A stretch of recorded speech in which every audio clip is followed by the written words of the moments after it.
Hallelujah, hallelujah. Abba Yah, thy refuge.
Rejoice, Abba Yahweh, because everything is going to be all right, Abba Yahweh. Hallelujah, hallelujah. Oh, total Yah, total Yah. Let us stand to our feet, nation. Blow the trumpet in the mountain of Yahweh and Yeshua. Hallelujah, hallelujah. Hallelujah, hallelujah.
us breath. He's made us YisraYah'ale.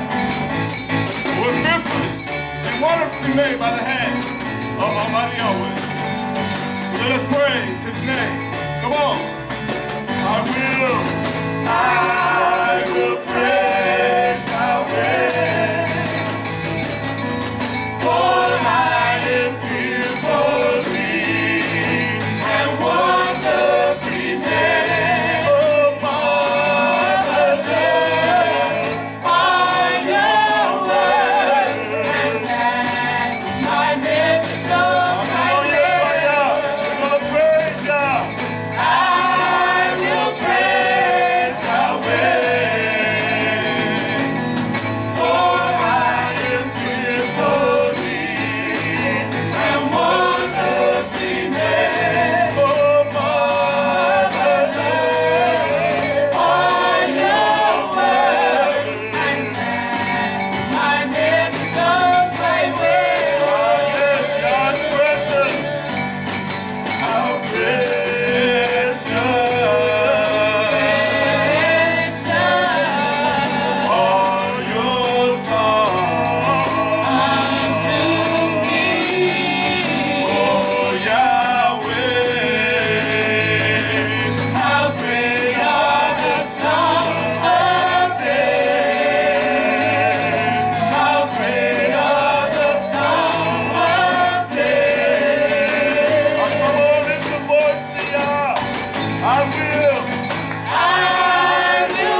blessed, precious name of Yahshua HaMashiach,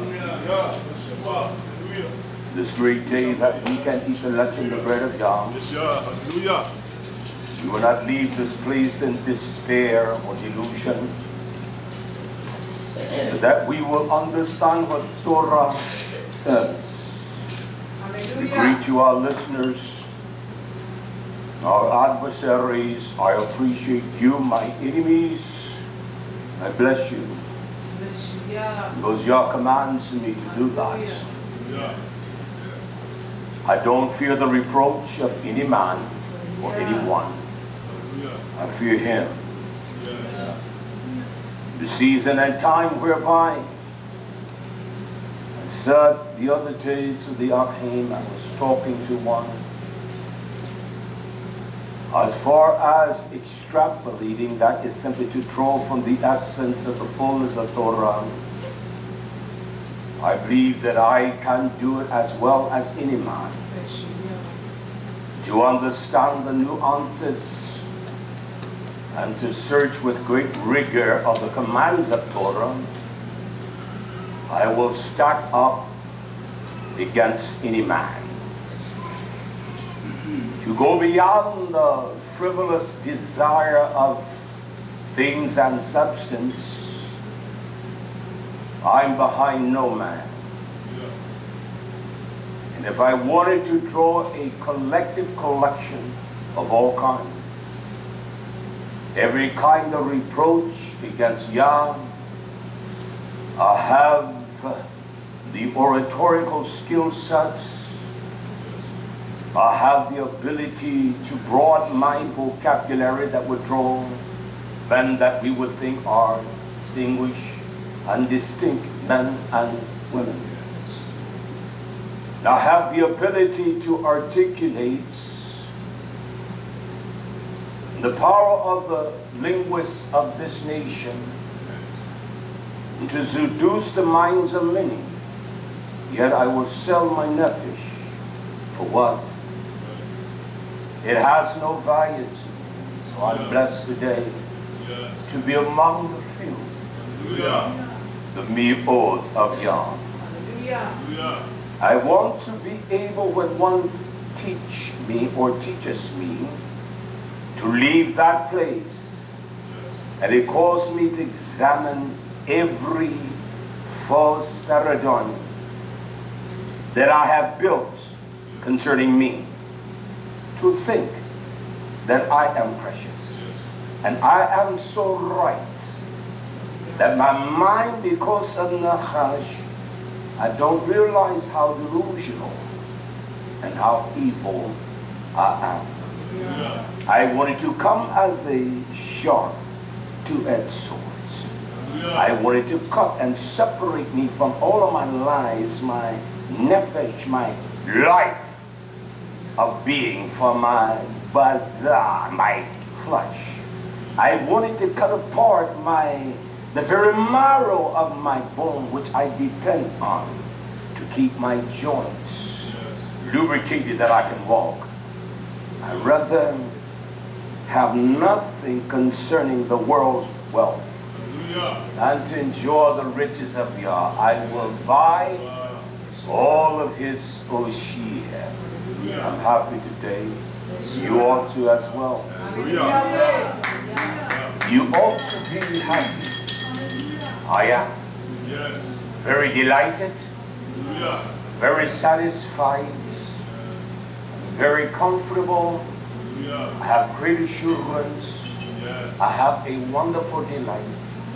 And I have the fervor of the desire, burning beyond the false facet of this flesh. I want to do right. I want to live right. And above all, I want the expression of his power that illuminates from me to be seen on my visage, be seen in my dancing and my rejoicing, my delighting unto him. Nothing else I can do.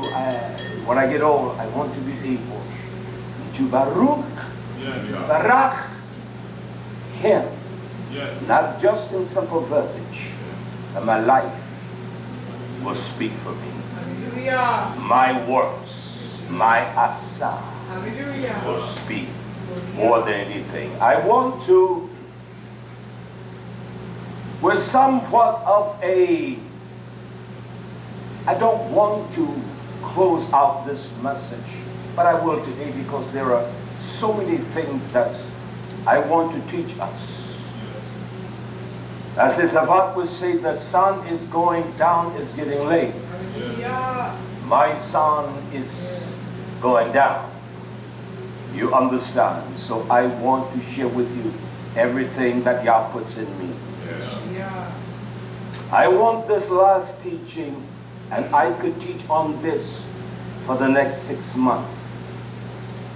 I had 10 pages of YHWH. I reduced it down to 6, and I probably will not get done with that today. But somewhere in the future we will continue. Yeah. I asked the question in the newsletter: earrings, nose rings, I call them booger rings. Culture or demonic?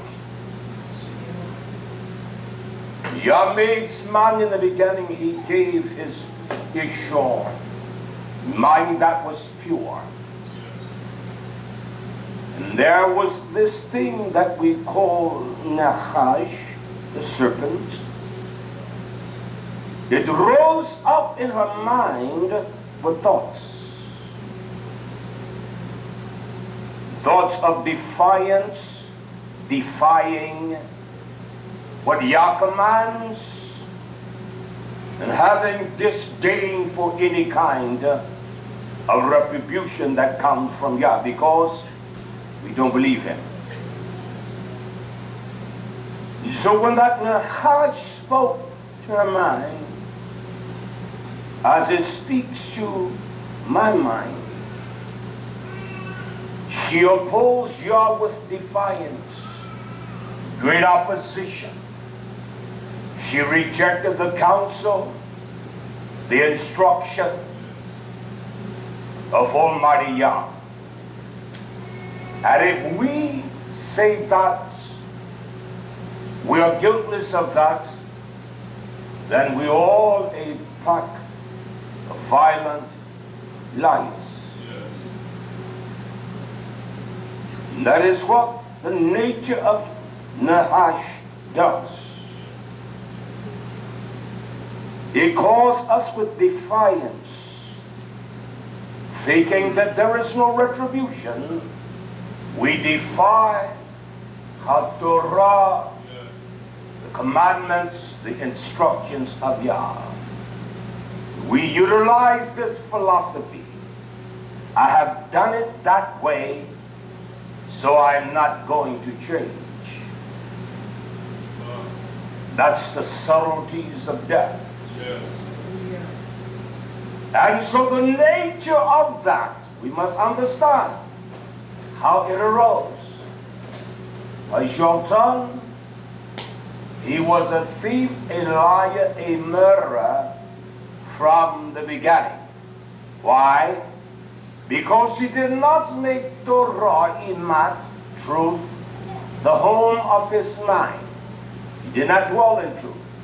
When our minds do not dwell in truth, we will do some of the most violent, reprehensible things unto Yah.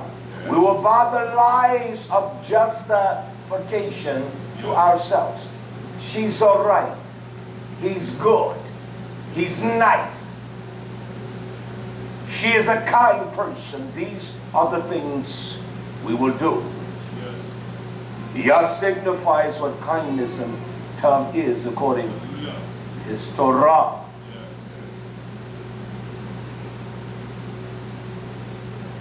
And unless we come by the door of this in hell, how nice you think you is. In hell, you're going to lift your eyes. So the teaching in its conclusion for now, not the end, it is earrings, nose rings, the boogerings or culture demonic. What is it? Yes. We can see how Azazel, as Hashatan, one of the 7 watchers of Yah's domain, he came and he taught, Lahar, he instructed women and men of his defiance against Yah. So there is no truth that can come out of a lie. Just the smallest minute of leaven destroys the truth. It has become jaded. It's not honest. Did Yahshua give us a false road to travel with curves and bumps and all of those things to misguide us? And you tell someone things that will take them into a path of error. It is not of Yah. I want to begin here today, and I'm going to open this up wide to us. Yeah. Yah did not birth Hava. He dressed her in beauty. It is beyond our ability to comprehend. She didn't come with holes in her ears. No. What in her nose? No. Neither did adornment. No child born out of the womb of the parent come with that or with that dress. Hallelujah. We have the ignorant parents thinking that it is a form of beauty. But it is one of the most defiant, demonic aspects that one could ever comprehend and realize. I don't care if you don't like me. I don't care if I touch your mama, your little baby sitting beside you. It makes me no difference. Yeah. Truth shall prevail. Yeah. I want to begin here as Dawid cries unto Yah in Tehillim, Psalms 106. He gives us, as he speaks by the bravery of Yah through Haruach, why we are in this condition. Psalms Tehillim 106 verse 34. Yah commanded us that there are things that we must destroy. Shomats. We must eviscerate, eliminate, extract. Whereby there are no tentacles or small bits of that poison to throw us off from the way of Yah, this road that is straight and clean and pure. So that we speaks here so indelibly to our time. They did not shomad. We did not annihilate or destroy with energy those things as when they came out of Mizraim, the nation. That nation of your sin. I am a white man. I am an African. I am from Barbados. I am from Trinidad. I am from the U.S. Yah says to us, you did not destroy that nation's identity. You held fast. It exuded pride, concerning whom Yahweh commanded you to destroy. Take them down the depths of hell. I command you to do that. We are a nation, a set of our people.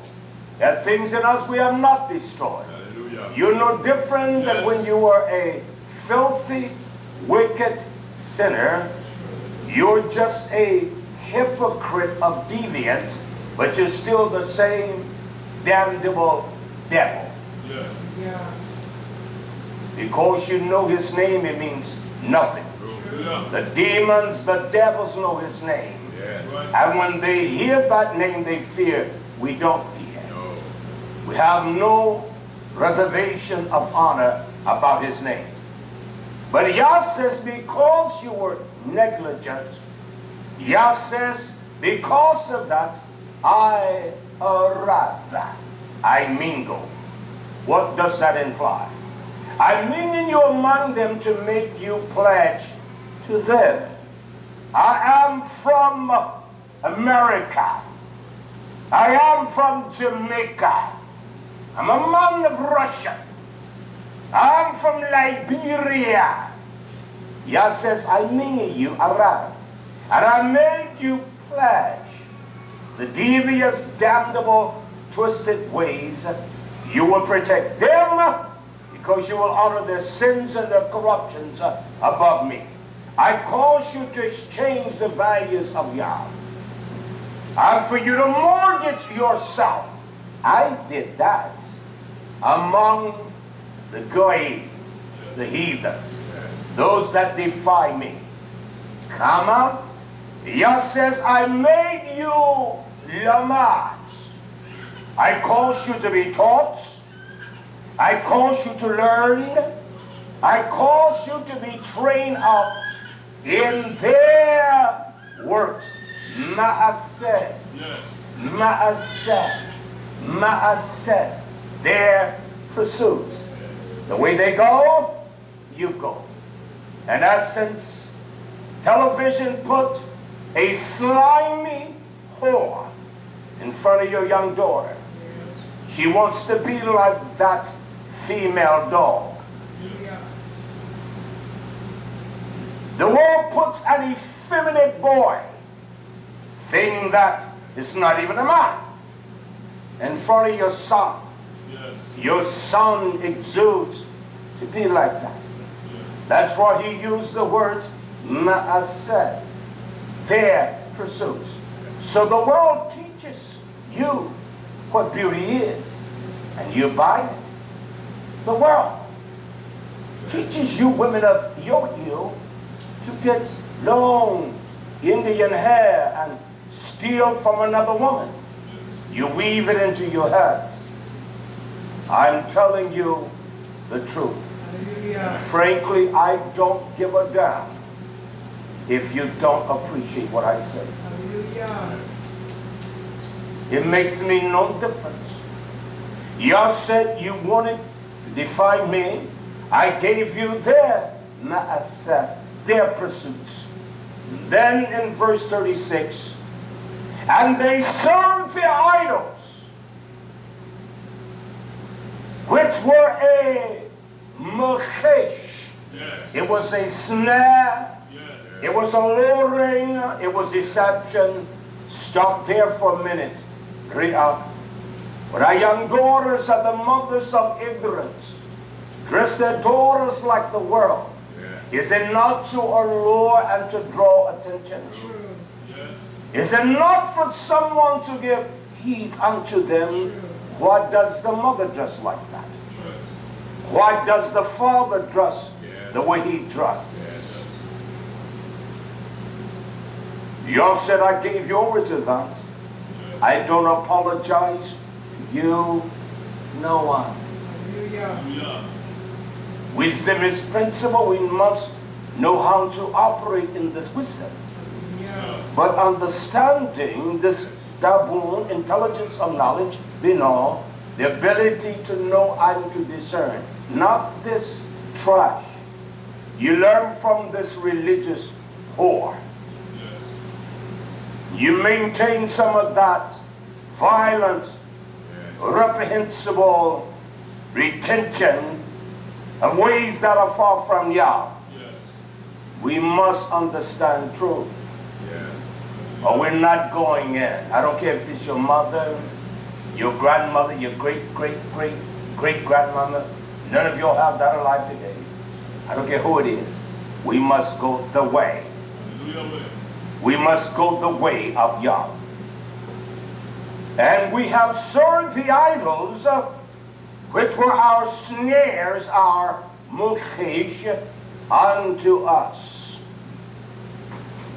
I was looking at words yesterday, and I looked at the words G-O-O-D.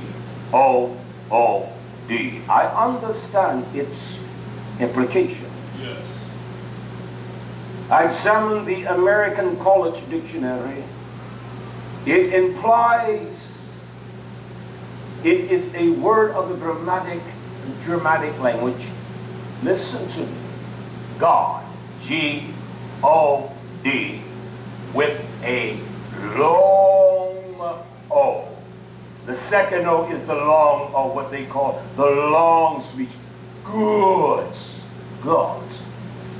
When I say that he is a good man, I will say that he is a God of a man, whether we buy it or not. I'm a student of the linguistics of this nation. Am I smart? No.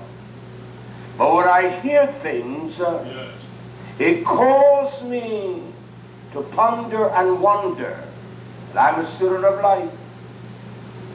And to be a student, you learn something every moment in life. You have all the scholarship that is necessary. You will not hear anyone. So every moment in my life, or the mistake I made 20 minutes ago, I have learned from that. Listen to Yah. We understand that, as I said, he was the one that defied Yah. Did he teach the daughters of Zion and the women of that time, Puk, the eyes, to color them, the hair, texture, to color their hair, from the purple of purples to the greeniest and the blondest, the lavenders and whatever color. This is from the gates of hell. It is not of Yah. It's birth in the form of rebelliousness against who? Not your mama or daddy. You're rebelling against Yah. And when we as parents teach our sons and daughters that it's no different than you offering them up to Molech or the Molcham, and they offer their sons and daughters to the fire of hell. We just don't give a damn. We don't care. And we allow the enemy to suppress us and make us comply with them. You will not do that to me. No man, no woman, no wife, no son, no daughter. I'm going to speak his truth. He taught them that. He was a violent one against the kingdom construct. Yah gave him power to watch. There's only one that hasn't left his duty, and that's Yeshua HaMashiach. Oh, I know YisraYah'ale and Michael, they have not left their duties. And there's a host, yet there is a dissension, even in our own minds, because we write our dissent from what Yah commands us by our wicked, violent emotionalism. It is going to take you to hell, whether you buy it or not. I want to deal with the earrings, the booger rings called nose rings. Is it a culture of YisraYah'ale, or is it demonic? I can understand what beauty it adds to the daughters of Zion. When the world wears them diamonds and clusters of diamonds and rubies, and you go to Walmart, you fudge at spending $40 for a pair. And be it far removed from us that are poor in the substance of the world to spend $100, $200, $300, $400 for a pair. So that is how the world ejects upon us with a pervasive power of Nahash. They put before you the dirtiest of whores. And you call that beautiful. The long-lost daughter you haven't seen comes dressed like a filthy, nickel-dime slut of a whore. And everyone raves at her. She looks so beautiful. With the long eyelids, fingernails long like an eagle. Not one earring in each ear, but 5, 6, 7. They are under her eyes and in her forehead. The Torah speaks about this. Yes. The Torah speaks about that. We as parents, we have missed out on our obligation to y'all. Hallelujah. That's why I said to us last week, y'all can't allow us to live 100, 200, 300 years. Because I see the progressive nature of young ones today becoming more wicked. Yes. These are the ones that's going to teach their children. Right. And their children are going to be more wicked than them. Yes. And the old ones like myself and others, we don't give a damn. Yes. We only care about mine. True. That's my granddaughter, my grandson. We don't give a damn about no one else. It's a fact. Yes. You don't have to love me. I don't care if you don't love me. Yeah. You don't have to appreciate me. It makes no difference at all. I tell you the truth. Hallelujah. Unadulterated. Yes. Not with the flavor of Nachash. We just don't know how to love.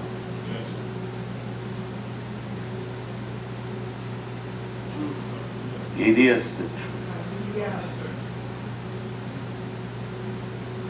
I don't take back nothing I say. Hallelujah. Let's go and examine the Nabi, YisraYah'ale. Yah commands this Nabi, this prophet, I want you to speak to YisraYah'ale and warn them of the great cataclysmic mayhem of calamities that shall befall them. It's going to come upon the land, and the reason why it is the wickedness of my people. We're wicked. We don't identify our wickedness because we all think, quote, I am good, I'm quote, I am my own gods. In essence, you will hear the young immature one says, I am my own man. The woman will say, I am my own woman. She has been taught that. The father has taught the son and the mother has taught the daughter. I don't need anyone. I would tell you a lie if I say that. I need the YisraYah'ale. Yahweh. My son, I don't want to be alone. It is your testimony, the way you live, that manage me and make me walk right. It is your vile ways that you perpetrate, carry out. I know I don't want to do that.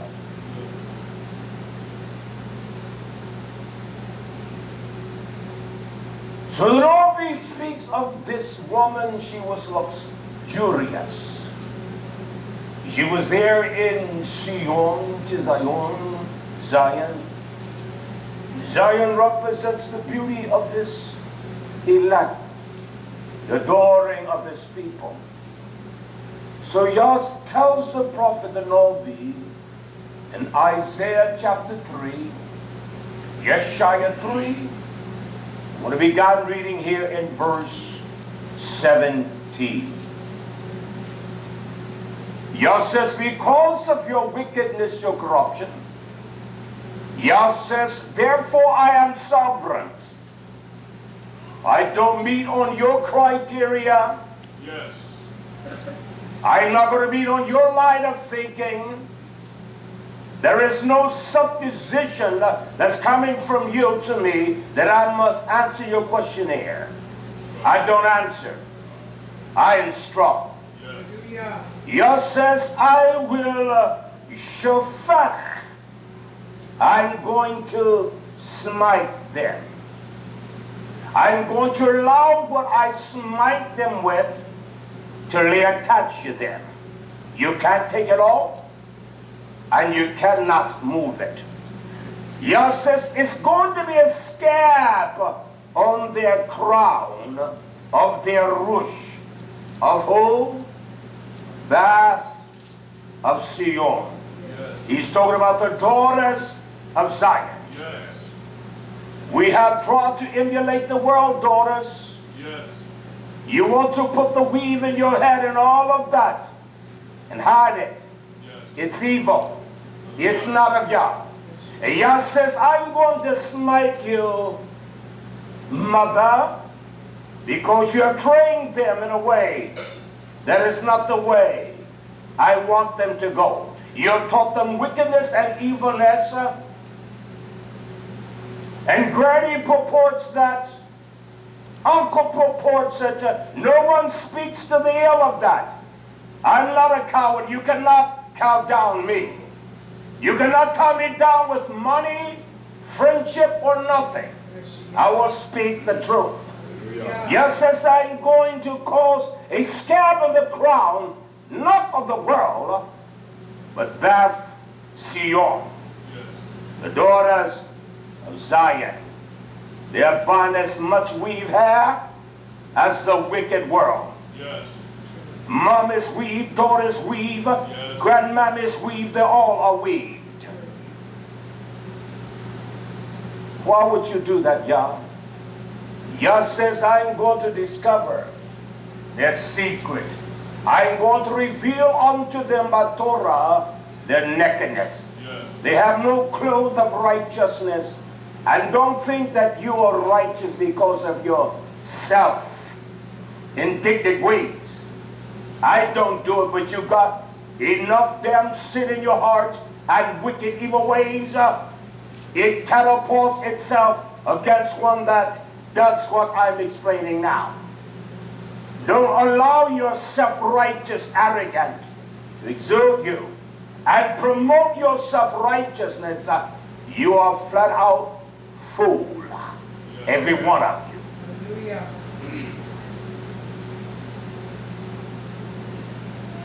Yah says, in that day, we ought to be glad that Yah gives us a day of feeding like the Shabbaton. Yes. And it is a day of His Shabbat, a day of His Shabbatim, a day of judgment. He's talking about a time when I judge you.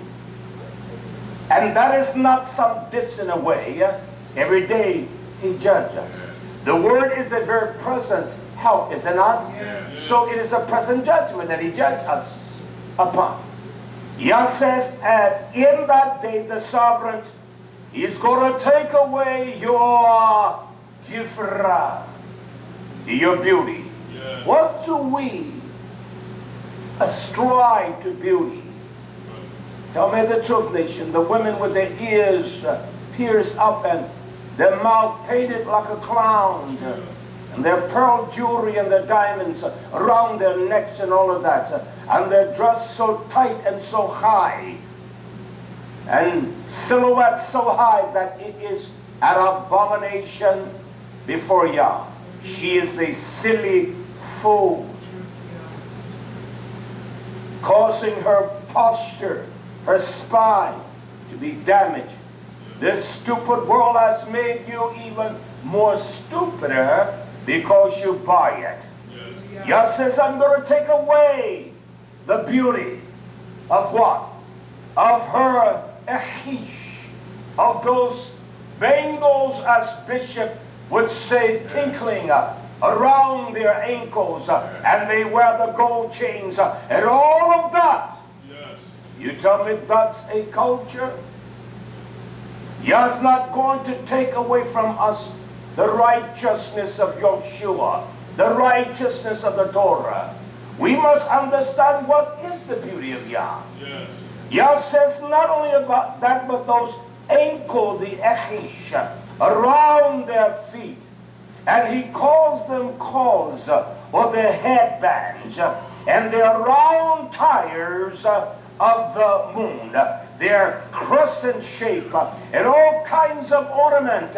You see women with the under their eyes earrings. You see them in every place. They open their mouth and they talk. They want you to know they got them in their tongues and every place there is. Yah says, I'm going to take away what you call beautiful. It's not beauty. Hallelujah. It doesn't direct one's attention to Yah. We're cowards. Hallelujah. I recall in my days that one was dressed improperly. You could not come in the house My grandmother didn't know young. Long nails were by every kind of violent kind of germ dwells. You cannot go to the kitchen and cook. That is a fact. True. And now we embrace it.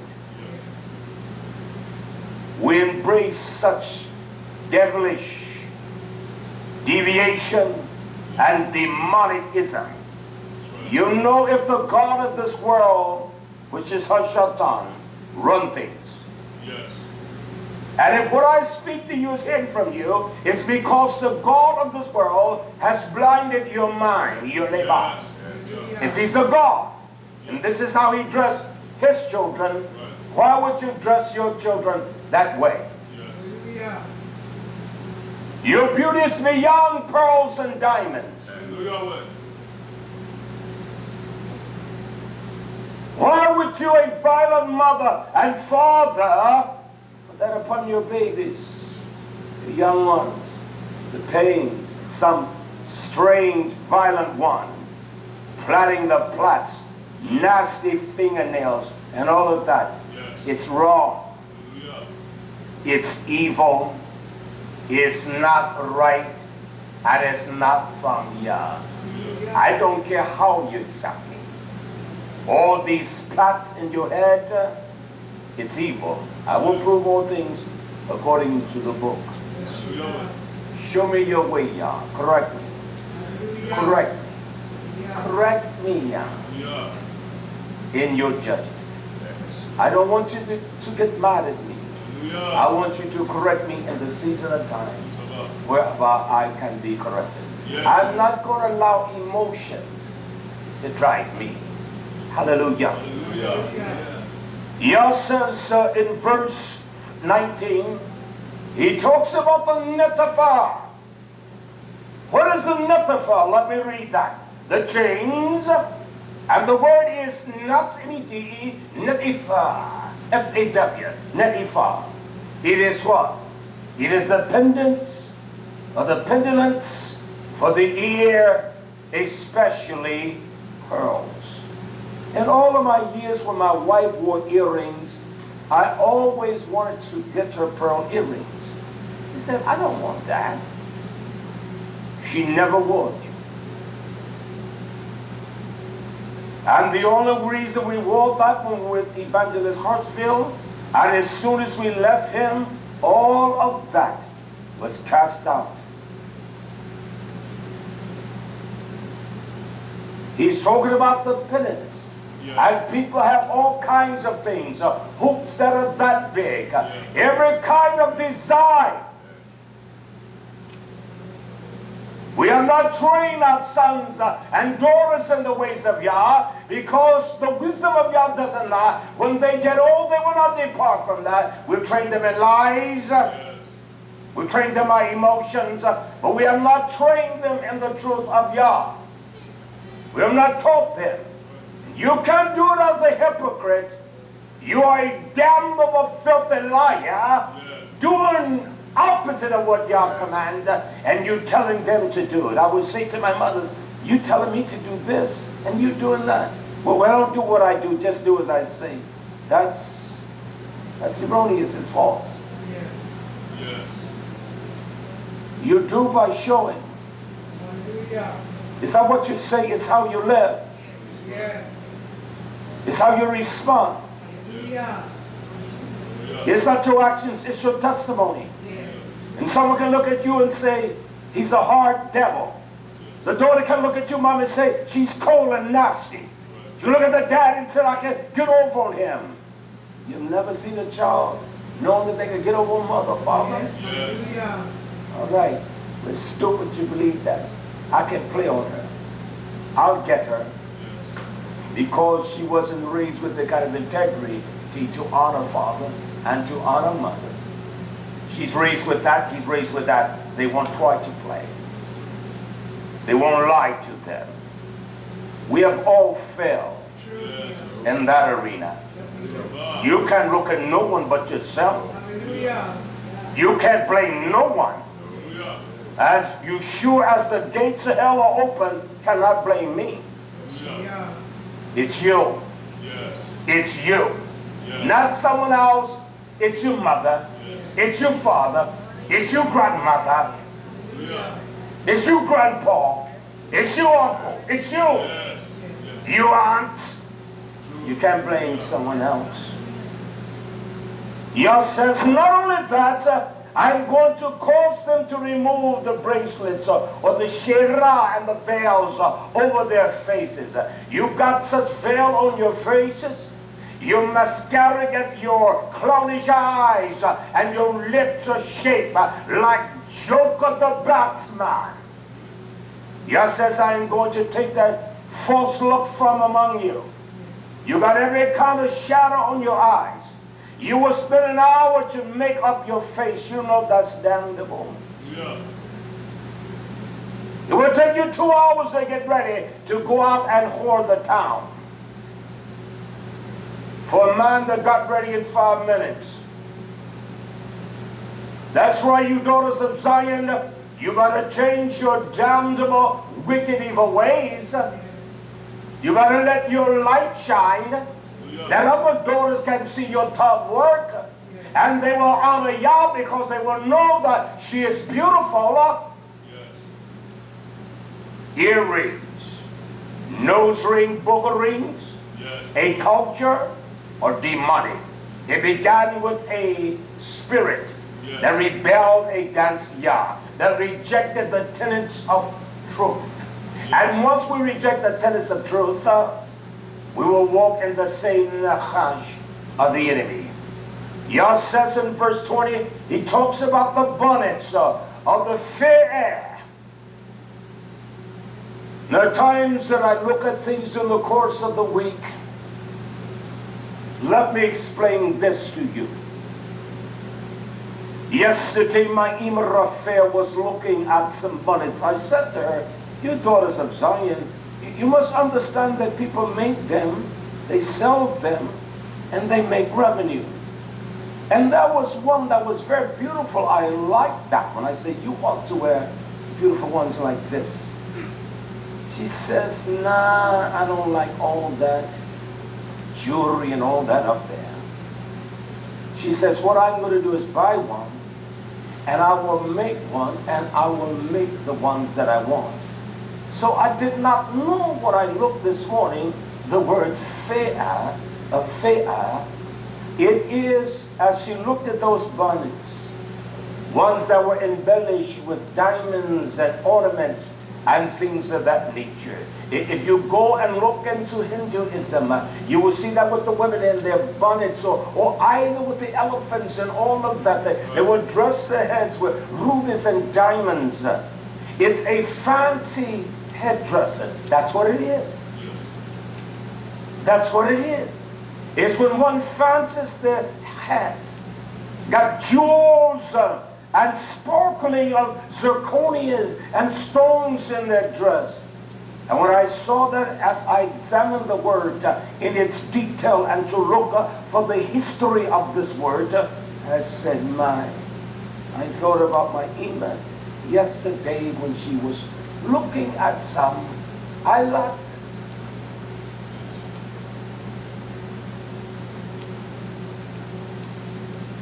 But Yah says, I'm going to take them away. Yes. Take them off, daughters of Zion. Yeah. The big ruby red pennant that everyone can see it, take it off. Yeah. It's not of Yah. Yah says, and not only that, I'm going to also your ornaments or your sita'ah, those ornaments of your ankles, your chains, on your legs, and also your kishor, your headbands, and your tablets. And Yah says, and the earrings as well. Daughters of Zion, take off the earrings. I'm going to take off. And this is so important to understand. I want you all to look at that Isaiah chapter 3 verse 20. He says, and also your earrings. And the students are right. So when I searched the concordance for this placing of this word earrings, It is lachash. Lachash. It is the charm of the serpent of the demonic powers. I will prove it out, all right? I will prove out what lachash is. Can I give you an example? When a man sees a woman that she's painted up and the earrings and the sparkling of all that, it charms him. Then men say, girl, those earrings sure look nice on you. Where you get them from? I ought to buy you a pair. Let me take you to get you a pair. She'll fall for something that's stupid. She will fall for something that's immature and that's stupid. You use the word, not nesim, he used the word here, lachash. It is the charm or the serpent's charm. I want to read what it means. Lachash. It is the serpent's charm. To charm you, to draw you away. It means those that whisper in the conclaves. It is the amulet worn by women. It is the power of enchantation. It is a woman getting in front of the mirror. It makes no difference what she looks like. She adores herself in her earrings and her jewelry. And all of that's the truth. Yes. That's the fact of the matter. It is the power of enchantation. It's a charm.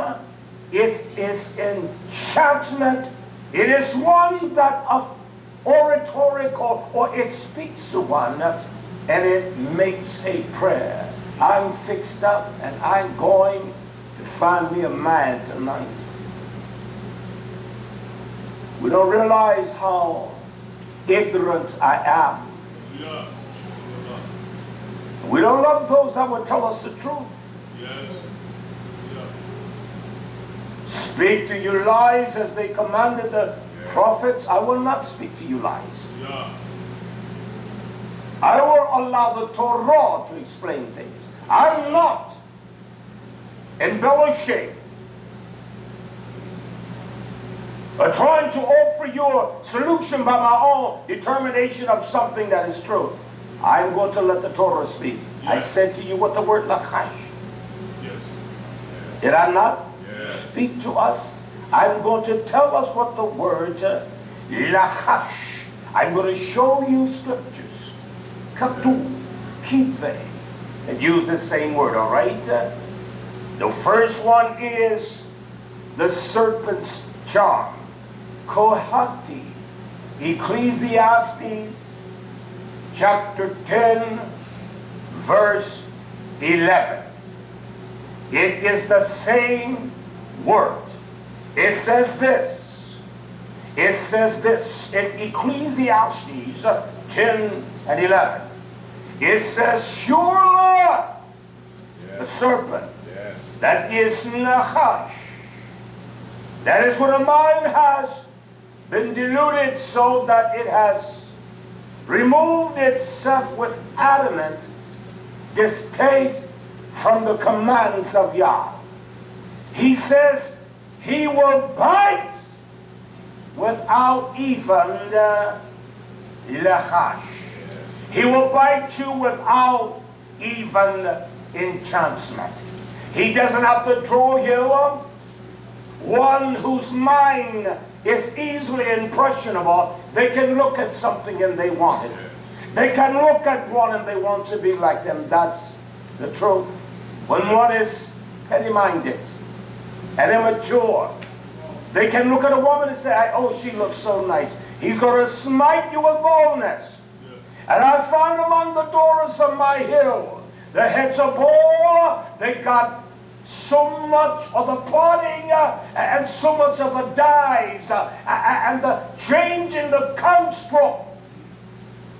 The braids, long hair, straightened comb, and all of that damned to a mess.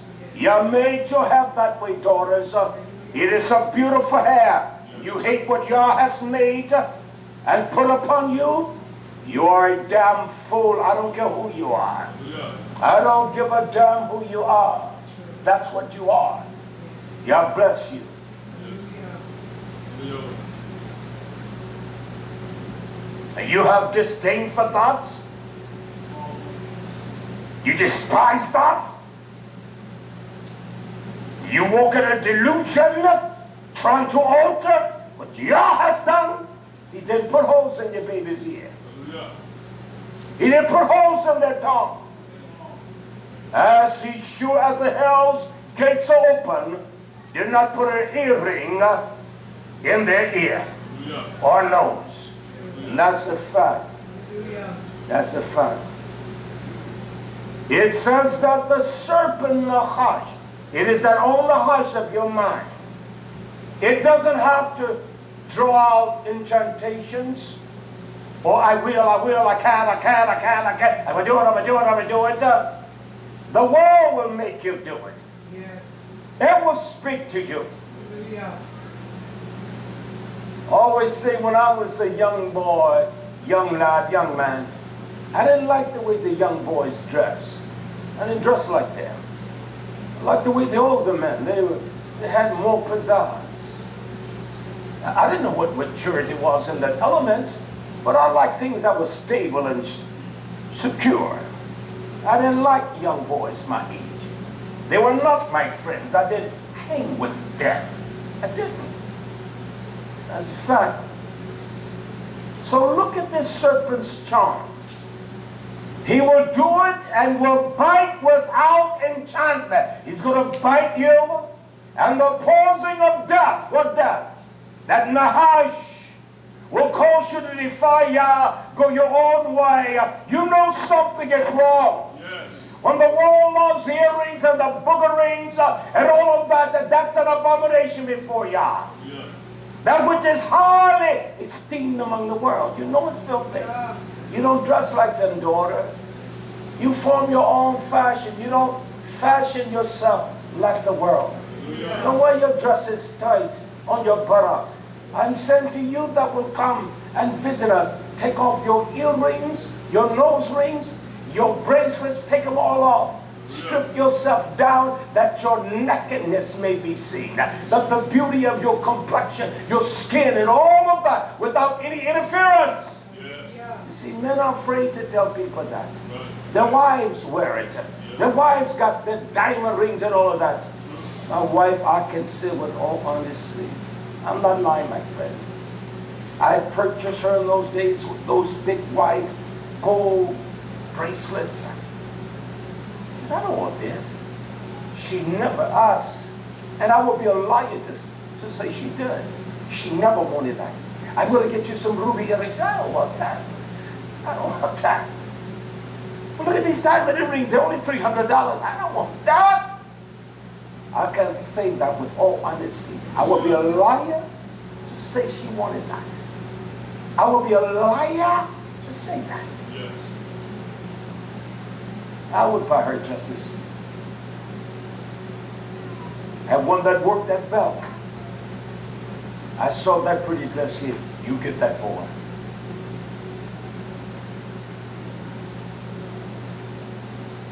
When that spirit bites you, it doesn't have to noshech. It doesn't have to noshech that you're interested in that. And a blabber is no better. When that blabbers and talks and run off at the mouth, Yes. he shows you they're no better. The words, what I explained to us, lechash, it tells us about prayer. It means prayer. Let me show an example of that prayer. Isaiah 26, Yeshai, 1 verse 16. Yah, in trouble, they visited you. It's almost like us, Yah, if you get me out of this, I will never do it again. You ever prayed that one? I'm guilty of that one. Yes. If you get me out of the, Yah knows it's a spirit of Nahash. It's a serpent's prayer. This is what he says. They poured out a Lahash, a charm, thinking they can charm me. A prayer of the serpent. They whisper to, oh please, God, please, if you help me, please, God, please, oh, you use it. Oh, God, please. We simply use this, oh, yeah, you do that, please, yeah.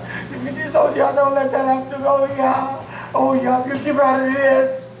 God says, you think you can charm me. That's why he used the word here in Isaiah 3:20, the last verse I read, and lahash, and earrings. And you think that your beauty, or you think it represents the ultimate of beauty, you can charm any man. You wear them and you want them to look at your profile, your physique. It's evil. I don't care who it is. I don't care if you get pissed off at me. It is still the same. I don't count down to no one. No adult and no child as well. I don't play with adults and I don't play with children. Period. I don't do it. I tell you the truth. It's up to us to heed the truth. That's the kind of prayer. He says, and they pour out prayer when your Musa was upon them. They thinking they can charm you. It's almost this kind of prayer. Oh, Mama, I won't do it. No, Mama, please. No, Mama, please. She says to me, I'm going to whip you with a drop cord. Your mother didn't know how to whip you. I'm just 260 plus pounds bigger now. That I'm strong. So you can't do that. And so I would pray and try to charm her. Oh, Mama, please. That's how we do young.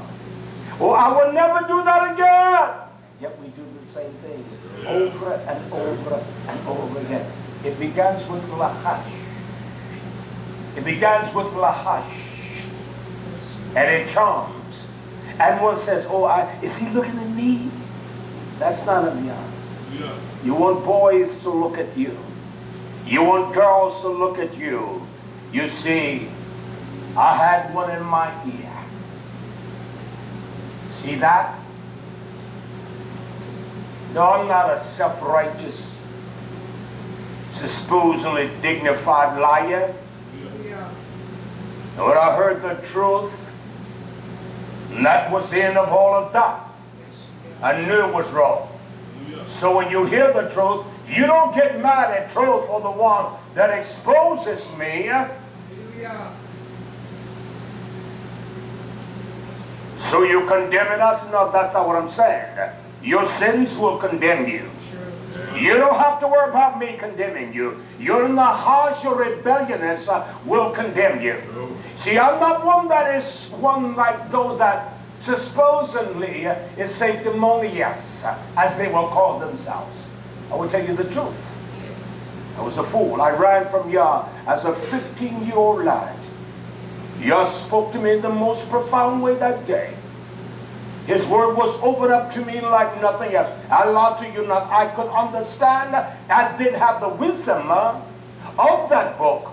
But I had it in my mind. I could read. And I would sit for hours and hours. And I would read. I would not inject myself in the foolishness of the young man. And what broke my back is the one that I loved and respected.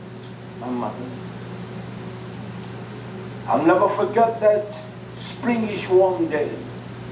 We didn't have fans in every room. She says, boy, get out of this house. For God knows you're a young one. You're a young boy. Go have some fun. That opened up every floodgate of hell that one could imagine. From that moment, my life was miserable. I fled. I ran. I went to Fort Lauderdale, Florida, thinking that I could get away from that. I joined the military not because I wanted to go, to get away from that constant reminder. And I'll never forget that day 40 years ago, as a young man, when the whole dynamics changed. Yeah. And I knew that I was cleansed in ignorance. But he had his hands on me. Yahweh. And the old ones would say, I have never gone back to any of those ways from that day. I have seen the progression as a man, as a person, as a husband, one that cares and one that knows how to love. Yeah. You understand? So for that reason I will speak of my testimony, Yeah. only to ensure and help those that have the same struggles what I did when I was young. I had no mentor. That day my mother did not go get a man of God because she didn't know one. She got one of the most corrupt preachers in town. He was somebody feminine to me. And he adjudicated my ways to just do right. You can't keep doing what you're doing. The gate of hell was open for me. But that day, Yes. when those words that I had read and studied for days and times, they spoke indelibly to my heart, my mind, and that day I was changed. Yeah. I had to get on the right path, struggle, fall in a ditch, but I would get up. Let me move quickly, all right? I want to show us another example of the word YHWH in Jeremiah, chapter 8, verse 17. This is our stupidity. We are the people of Yah, and He's talking to us. He's talking to us about our stupidity and our wickedness. Look what it says. For behold, this is Yah. Yah says, I'm going to send Nahash. I'm going to send the serpents. I'm going to send the cockatrice. I'm going to send the poisonous, venomous snakes. They're going to have their lotion, their tongues like a poison asp. As though others speak to you like a snake. They know they're lying. They know they're justifying you, and you are evil as hell. You're wrong in all of your ways.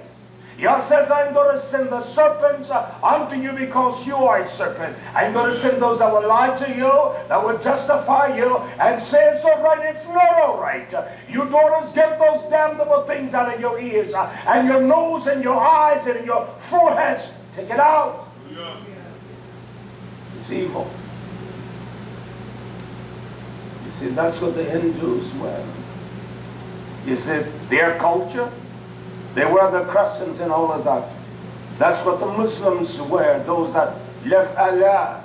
So you tell me they stole that culture from you Hebrew Israelites? They stole that from you?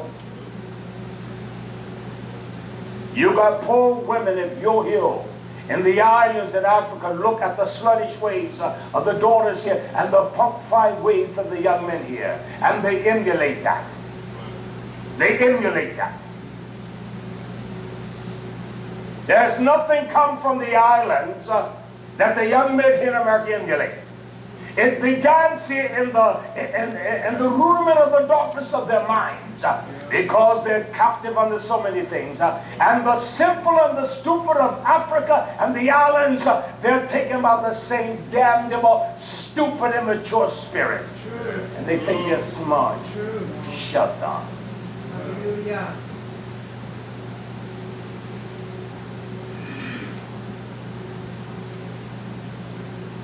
It's a fact.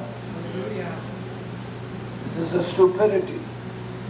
He says, Jeremiah chapter 8:17, Yah says, I'm going to send the Nachash.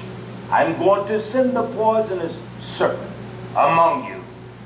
And he says this, they're not going to be charmed. They're not going to be Nachash. You can't use your whispering and your charm. You can't use your veracity of speech. You can't charm them. You can't trick them. You can whisper, you can pray all you want to. Nothing is going to happen. A comma, and they will bite you, says Yah. I'm going to cause them to bite you. We'll let lies bite us. We'll let deception. Yah send those serpents and they bite you. And you say, well, she's nice. She's not nice. He's a damn liar and a Jezebel. Well, you know he needs help. He rejects Yah's help. How in the hell are you going to help him? This is how arrogant and full of pride we are. We speak the truth to them. Speak the truth to any man. That's what we should do. Not your opinion. The last time you pulled the book out, those that visited on last Sunday, did I not pull out 2 books? I pulled the book out. Man that visited us the other day, I went to my office and got the book. We don't pull the book out. We don't pull the sefer. There is no book of the writing in us. Because we don't really, YisraYah'ale, what I say we don't give a damn. Our minds are closed. We damn up our minds with emotion and feelings from Yah. Well, I got feelings for her. I have no feelings for her in that sense. That I will adjudicate one outside of the realm of Yah's truth and not tell him, her, they the truth. Let me be damned and let hell open its gates for me and let me die in the misery of my sins. Whether you ever listen to me again, I will not adjudicate one by my feelings toward them. I don't even adjudicate her. I spoke to her the other day and I spoke tough too. I told her I can't be me and I can't. You sit here. As I was sitting there in my chair taking care of some business, she came back. I said, bless you. And she just fell on top of me and said, oh, my mama. It just made that. So, girl. I said, that's all right. I love you, thing. I love you. Just lay right up there and embrace her, mama. I didn't say get back. No. Just let me. I love you.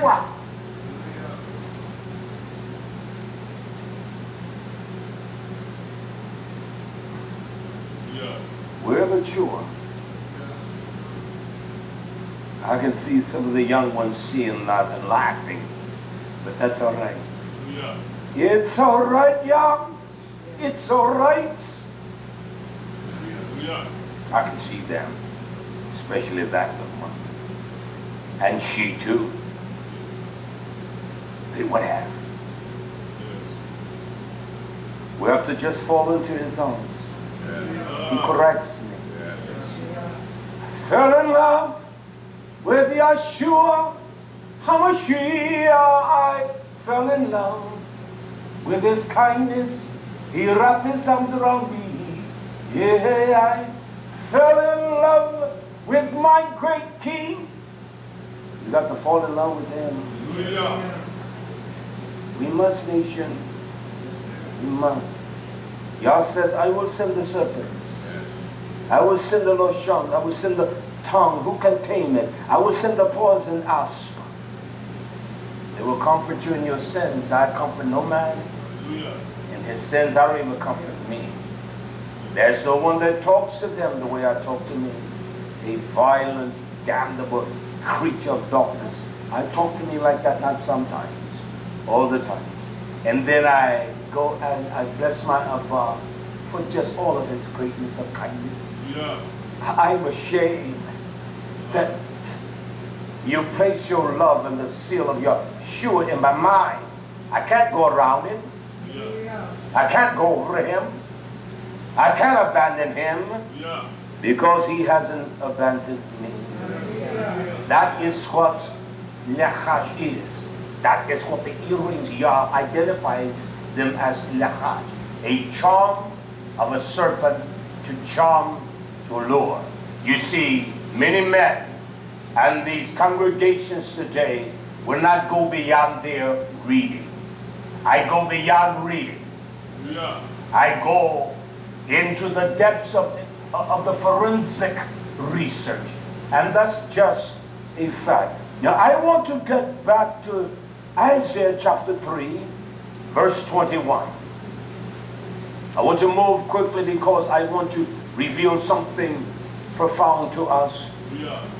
He talks about their tabetha, their rings. You got your family ring, your stones with all of your children birthday in it. You got your pennant with all of the months of the celestial bodies, or the astronomy type of pendant, and the ring they gave you for Mother's Day. That's evil. Take the damn mess off. Yeah. It's evil. Don't come here with that on. And that's a fact. Well, what if they don't know? I'm telling them now. Yeah. Now you can take it on an emotional charge. I will not. He said the rings, and he also talks about the nezim. This is where he talks about the nose or the booger rings. He says, I'm going to take that off. Because you think you're fine and fly, you look like a stinking heathen of a Jezebel. Yes. You look like a stinking heathen of a Jezebel. He says, I'm going to also your changeable suits of apparel, and your mantles, and your wimples, white clothes. As one wears a Leslie Frey frock, and she wants everyone to see her. And she serenades, and as the women in these gowns are dancing in these whorehouses today, and the men wearing the same, what they call them, the preacher's garment. Yah says, I'm going to take all that off of you. And he talks about the chafri, your crisping pen. You wear luxurious bags. Women wear $5,000-$10,000 bags. The Oprah and all of that. And one will save a year's earning just to buy one. That is what he means here. They will not go to TJ Maxx and spend for a simple carrying tool $25, $30. They will spend thousands of dollars. That's what he's talking about. Hallelujah. Yeah. And not only that, he used the word glasses. I better take these on. He's talking about Gilayon. Gilayon. Gilayon. That which reflects. You see, women everywhere they go, they would always in the day, they would carry them a gilayon, a reflection, a little mirror. Because they got to look at themselves and make sure, and they will put it back in there. And every 5 minutes they will pop it out and they will put it back in there. Because they've forgotten their way. They looked 5 minutes ago. Yah says, I'm going to move your glasses because that's what reflects. And you see yourself through that gilayon, and then you put it back. I used to see that all the time. Yeah. They would take it out, put a little stuff on their cheeks. You go out and see it in the stores today. On my time, they all carried that. So I can put my glasses back on. I can't read well without them, all right? No fashion statement. I got them big because my progressive, I can see better. I don't have to hold my head back like that. The small was looking at my monitor. I can see with these bad boys. Should have got these years ago. Look what he says. He says the glasses and the fine linen and the hoods and the veils. And it shall come to pass that instead of a sweet smell or a fragrance, there shall be mach. There shall be stink. You're going to decay. And your own stench. There will be no zeal, there will be death within you. Because we know when sin is finished, it brings forth death, doesn't it? And so death is always a process of decaying. Instead of the flavor of the fragrance of Yahshua, it will be a stench. We will stink. Our bodies will stink. Our breaths will stink. Our whole attitude will be rotten. You never heard that? He's rotten to the core. We'll be rotten. We will stink. I've got it all covered. You cannot get by the words. I don't care if you get by me. You can't get by this. He said, and instead of a girdle, a rent. And instead of well-set hair, baldness. Hallelujah. Notice, my ear shows you and mine, you go after anything and everything. They sell you tens of billions of dollars worth of hair product. You will not send one damn nickel to ya, and you're still bald. You're still bald. In my days, the mothers used a little grease, and my grandmother, I remember this said, she would say that it is rat vine. I don't know, but as a kid, and they will plait those daughters' hair, grease their heads down, keep their heads. Their hair was down to their back. Now they got weave down to their backs. They got every color weave. They got plaits down to their backs. The little child the other day, she came in the house and she said, "Papi, look at my hair." And I said, "Well, I'll take a plait and pull it up. I do that with my in-shawl. Just get naked in the bed with me. Take your covering off. And I'll pull up her hair." So this is. And so she says, "Papi, look at my hair. Beautiful, long, big old thick plaits." And so she says, "Papi, look at mine." I say, "You all got beautiful charm and beauty." They do. So what do they do now? They put weaves, plaits. Very few mothers will do what the mothers did then. Yes. They will plait. And even the young ones, when they were their age, they could plait the community's hair. True. That's a fact. True. They could do the cornrows and lay them in their rights. Now we got strangers digging in our children's head. Yes. They have darkness of hell. You can't allow that, my friends. Hallelujah. Mama, you learn to plait your baby's hair, let it grow, cover her little head. She'll have beautiful hair. True. And they spend billions, women that look like you and you, Yes. on product. True. Someone telling you something they want you to continue to buy. True. So it's not doing what you think it's doing. Hallelujah. I will, my friend. You put the castor oil. It wasn't a nice smelling stuff. I stopped yesterday to get castor oil. The woman said, "Well, we don't have nothing like that." This is why I said, "That's not what I'm looking for." When I went back on aisle 17, it was there. Not what I wanted. I like the ones that is Jamaican castor oil with papaya and mango, because I put it on my face and everything. And he had sent me, I still had castor oil. I gave her some. I didn't give her half. I gave her some. And because of the fragrance, I love to put it in my hair, on my beard. So I asked her the other day, "Do you have any?" She said, "No, I've used it all." And this morning she says to me, "Oh, I found 2 bottles. I'll give you a bottle." I said, "It's mine anyway. I gave it to you. Give me a bottle." I said, "No, that's all right." She said, No, you can have it." Well, I was glad, because I put it in my hair, my beard. Those old women did that. They made their grease. They made it. They went to the woods and they got herbs and things. They knew what to do. Yes. Until they learned that there was a thing called red devil eye. And everybody starts straightening theirs and putting in their hair. And they start burning out their hair by burning it off from the roots. That's crazy, daughters. That is insane that you're that vain and that gullible. That's insane of us, man. To put our wives through that duress and stress. Beautiful to me, whether you're bald-headed or not. It's all right. I don't care. I've never said to my wife, "You're ugly." Never. She's attractive, beautiful to me. That's me. You all might as well love me, all right? Hallelujah.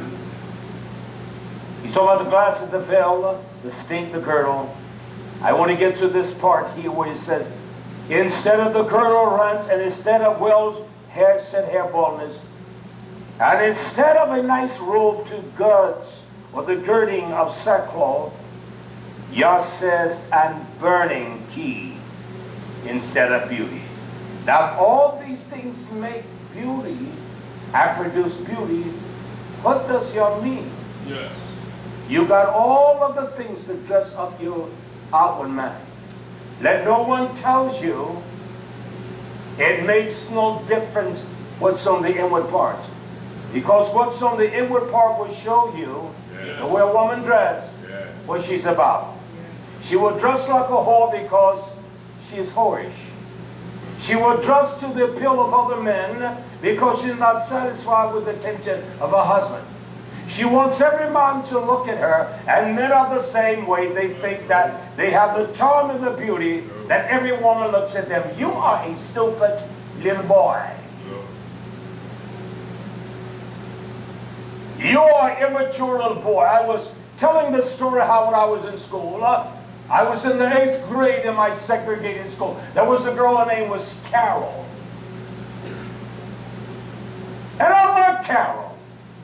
But Carol was attractive, and all the boys liked her in the 9th grade. And an 8th grade girl, well, she's going to go with a 9th grader. We were in Mr. Freeman's class.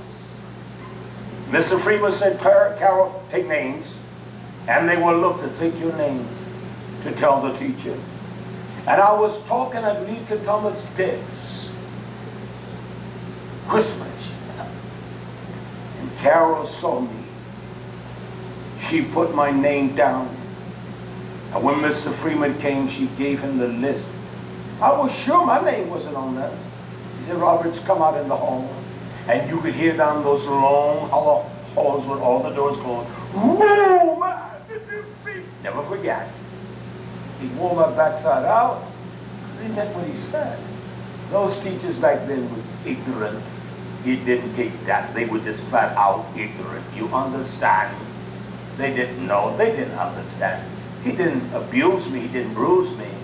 But he sure did make me think. And when I look at Carol, you put my name on that for me to get a beating like that. I still liked her though.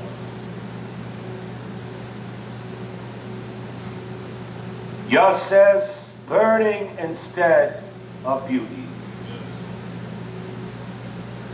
I'll get back to beauty and Yah's beauty. Hallelujah. Hallelujah. Verse 25. Your men are going to die. They're going to not fall. They're going to fall by the sword, and you're mighty in war. Then when they fall, and her gates shall lament and mourn, and she being desolate, she herself sat upon the ground. Isn't that the case today among daughters? Your figure and your hue, where are the men, they say. They don't say where are the men, where are the men's? Where are the strong men and those that are able and give up? Where are the husbands for our daughters? Yes. I was thinking this morning, the little ones, you know, the ones that have been birthed, no relation in the sense of kinsmen. I said, at least we got enough husbands for those daughters. Yes. But it is the ones that are getting a little older. Where are the husbandmen? Where are they? Yes. Where are the sons of YisraYah'ale? There are women out there that will never get a husband, and they have no husband. I want my daughter to be trained where the Yahweh bless her with a husband. Hallelujah. That's what you train her for, mother. Yes. You train her to get a husband. Yes. You train the young man's sons, the elders of Zion, that they will be appreciative for daughter of Zion. Yes. Sion. They will marry, they will honor her, and respect her all of her life until there is an engagement of love, and both of them not being contaminated. They'll understand the beauty and the power of love. Yes. They will understand that. Hallelujah.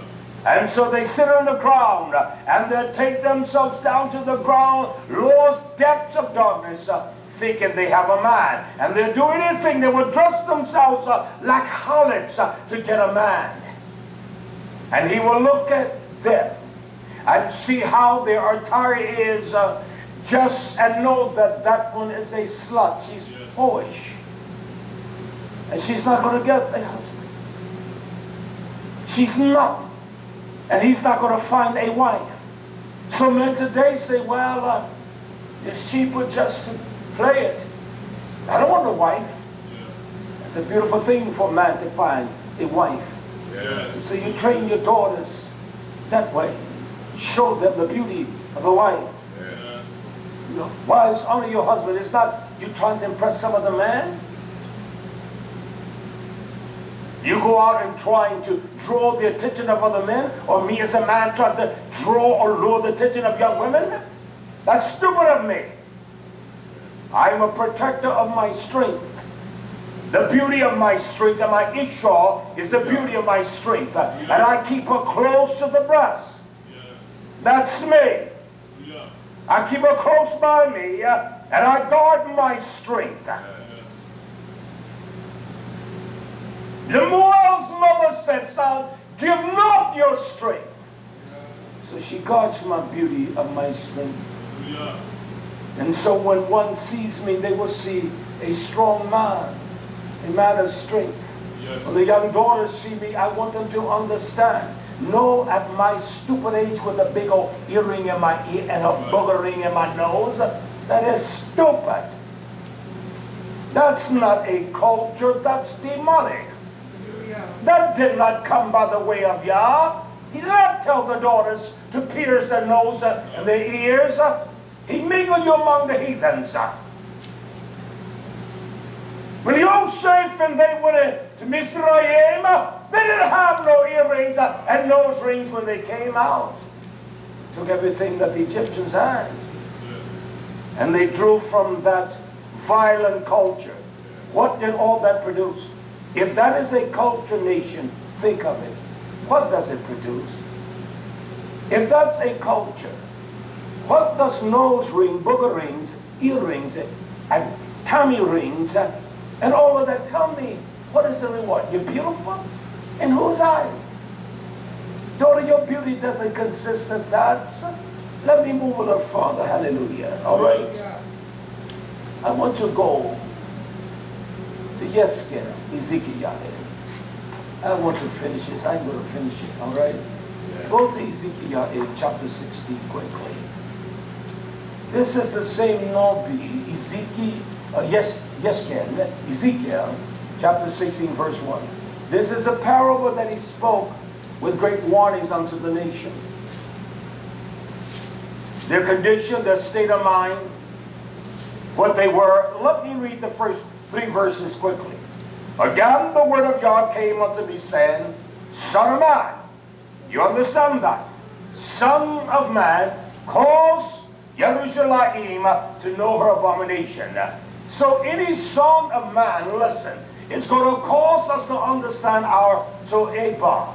When we sin violently with a stench against Torah, he said, I want you to cause them to yada, to understand their abomination. And if any man is a man that is after the heart of Yah, he will cause us to know our abomination. Yeah. And say, I want you to command and say, this is what the sovereign Yah says to Jerusalem. He says, your birth and your nativity is of the land of Canaan. And your father was an Amorite, and your mother was a Hittite. In essence, you have nothing to boast in. To say that I was born an American, that's stupid. You say that I'm a Hebrew Israelite, the origin of you is of stench. Yes. You say that I am a Jamaican, one from Barbados, it's stupid. I'm from Kenya, I'm a proud Kenyanite. It's insane. So that's what he said. Listen, I told us about the preacher from Kenya, didn't I? He was in America. He's been here 3 months. Undoubtedly, he heard what I said. Yah doesn't send his men begging. I'm trying to procure offerings for him. He writes me yesterday. He never said one thing about, I apologize not coming, because honestly, I would have gave him a little offering. We would have. But he's not coming here to instruct us. I don't go to Kenya to beg for offerings or nowhere. He writes me, and you know what he said? I want you to always know you're welcome to come to Kenya. Can I tell you how I answered him? I deleted the email. I won't even dignify. You were right here in the South, Georgia, and he went to nothing but churches that were Caucasians. How do I know? Because he's with the Assembly out there, Missouri. Why does he go there? Because those of that mentality think, well, the Africans don't really know anything, they're dumb, they're poor, and think that all of them are poor like that. And so they will give them little offerings. And I guarantee he amassed enough money that he could use it for his own service when he gets back home.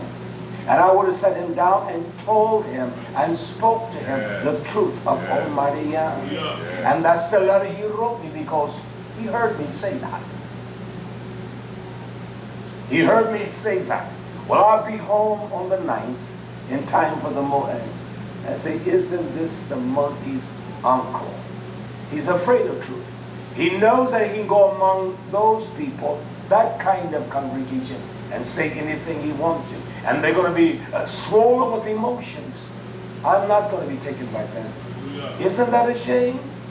Isn't that a shame? When I went to Kenya nearly 30 years ago, he embraced me. And yet cannot even stop. I said, if he comes, I'll do a goat, because I know they love goat's meat. I'll do it my way. This is this devil. I want to move on. Look quickly down to YisraYah'ale 69. Through all of that, the same chapter, verse 9. Through all of that, Yah said, you're filthy, you're dirty. He says to us, I want to make you my bride. And I took you for my bride. Listen to this. Yah says, then I wash, I cleanse. Then wash I you in the mire and the waters of the heaven. He did not wash them out of the river. He washed them out of his mire. The cleansing power of the blood of YHWH HaMashiach. And he said, and I thoroughly washed away the blood from you. And I poured out the anointing of my oil upon you, as he has done to us, his Mashiach. YHWH HaMashiach. That's our anointing. Not some damnable lie of a ghost that you have anointed him to be holy. It comes by his ruach, his breath of life. That's what ruach is. It is the power of his substance of life, living. He says, and I clothe you also. Look what he says. I put on you, nation. I put on you richna. I put on you broad work. I put on you many colors of beauty. It ranges, is even our skin color of dimension. Look at his right there. Look at hers. Look at theirs, right between the spectrum. From him to him, her, and them. He said, I put your many colors of the beauty of your skin and clothing. He said, I put you on broad work and shod you with takash, with the finest of leather. I know it says badger there, but that is takash. I put you on the best and the soft of leather garments, of leather skins. And I girded you about with fine linen. And I covered you, not with the bracelet, I covered you with silk. You were covered with the beauty of that silk that draped over you. And this is what he says here, listen. And I deck you also with ornaments, adiyah. And I put shamit. I put a covering upon your hand.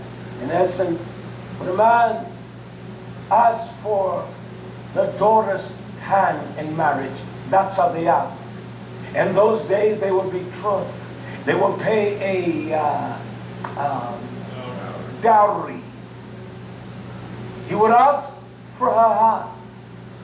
By him asking for our hand, he covered our hand with the assurance of his covering of a bracelet. And upon your hand, and he said, I put rabit, I put chains on your neck. Listen to Yah now. And I put jewels on your forehead. What jewels? To put beauty about us. And I put aref. I put earrings. It's from a word that has an unusual meaning. They really don't even know what it means in actuality. He said, in your ears and a beautiful crown surround you. Let me move because I want us to understand how he dressed us. You were adorned with gold and silver, and your raiments were of fine linen and silk and broidered work. And you did eat the fine flour and honey and oil, and you were exceedingly beautiful, and you did prosper into a kingdom. I want to show you the beauty, and we're going to address this beauty. Yah says, and your renown went forth among the Goyim, the nation.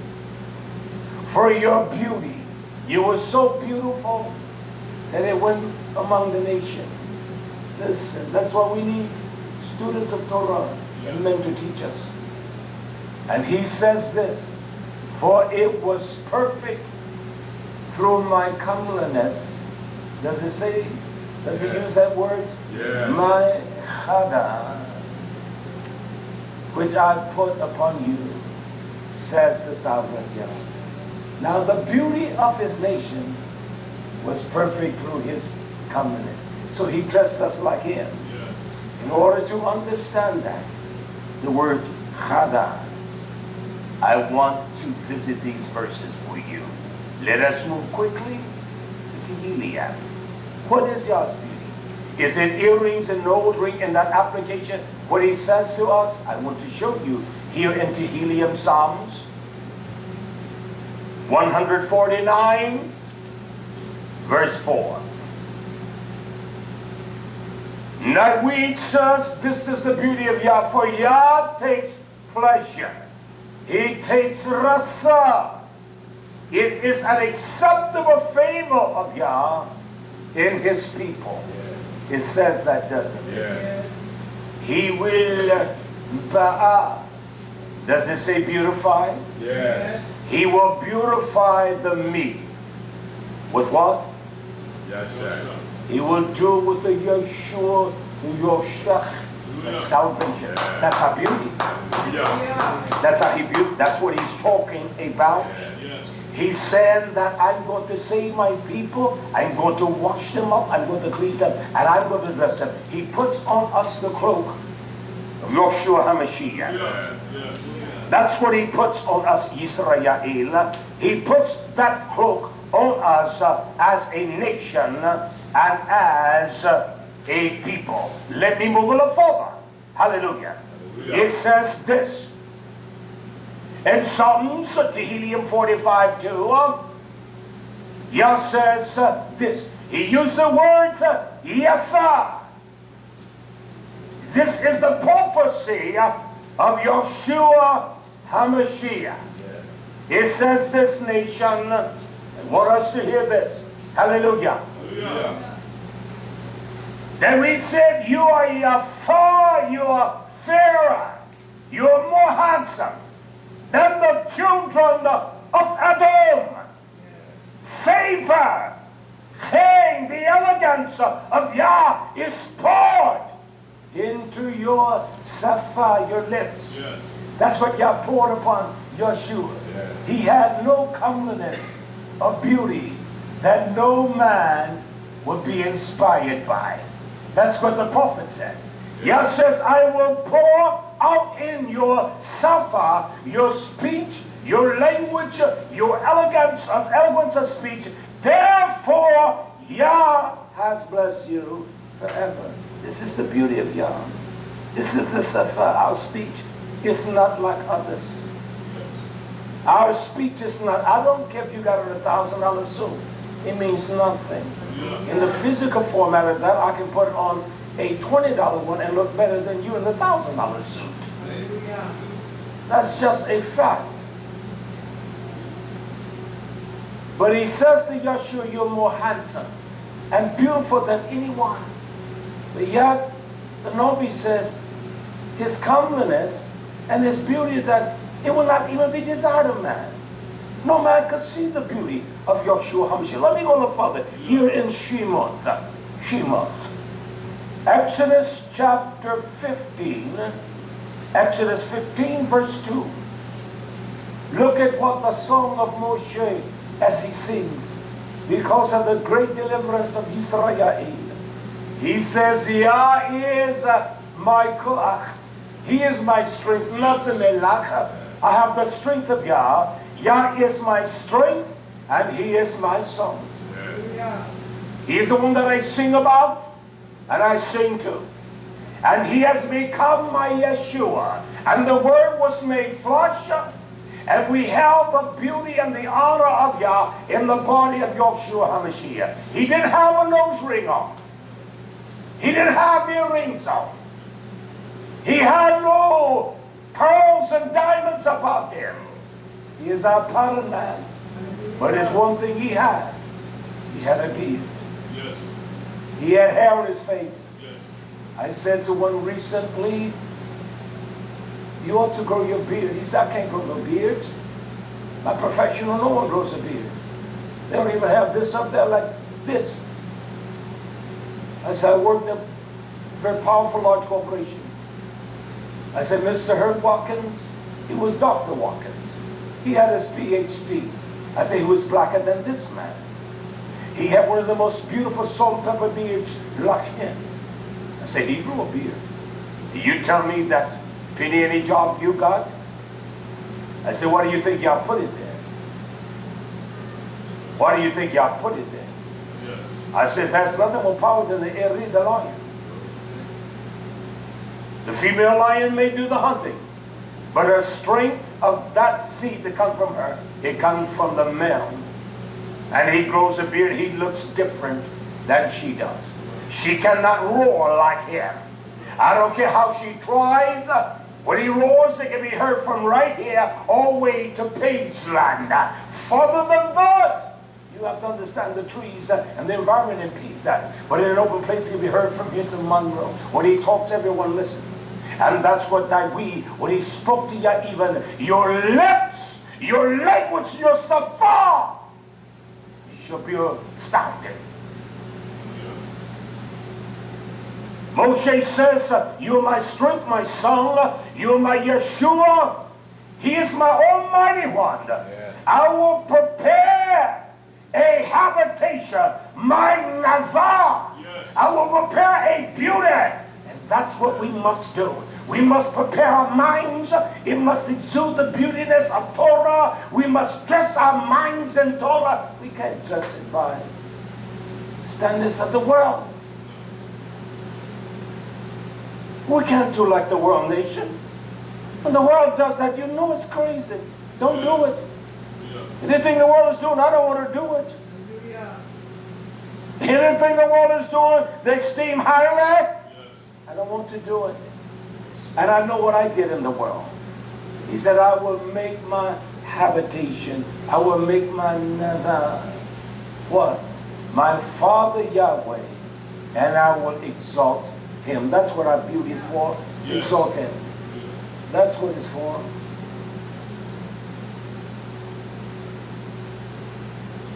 That we may exalt Him. You want to dress in a way that you exalt you? Come on, man. Come on, daughter. Take that mess out of your nose. Get that mess out of your ear, not out of your head. Yeah. Take all the false plaiting out. Save that money.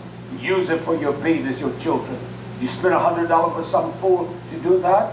Yeah. Stop that. Send it to me. And when you come, you have wonderful food to eat. And we got some here that will help show you and help you, and you can learn how to plait your daughter's hair. The old women taught the daughters that in my days. The old women said they don't give a damn.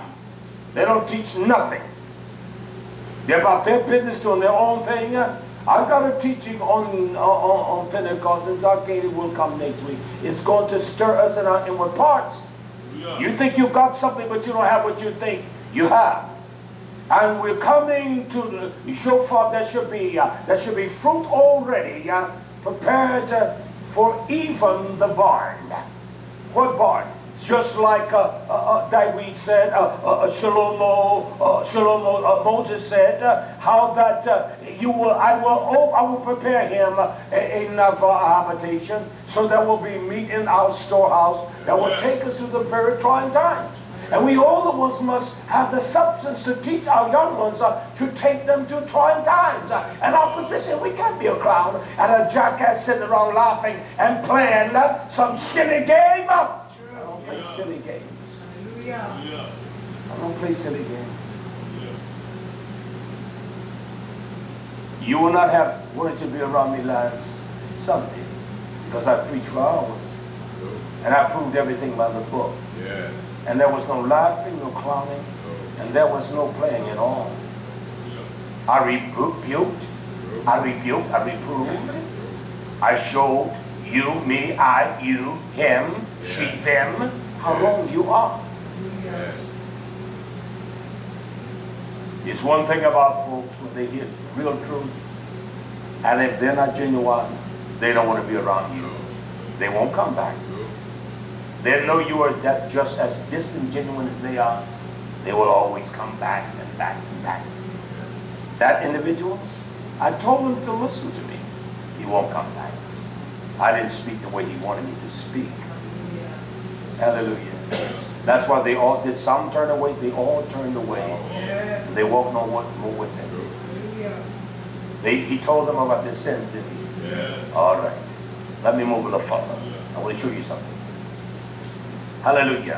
Hallelujah. This should be the greatest desire of all of us. Tehillim, Psalms. Psalms.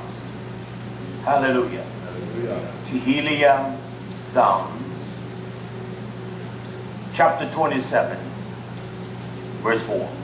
Dawid said, one thing have I desired of Yah, Yes.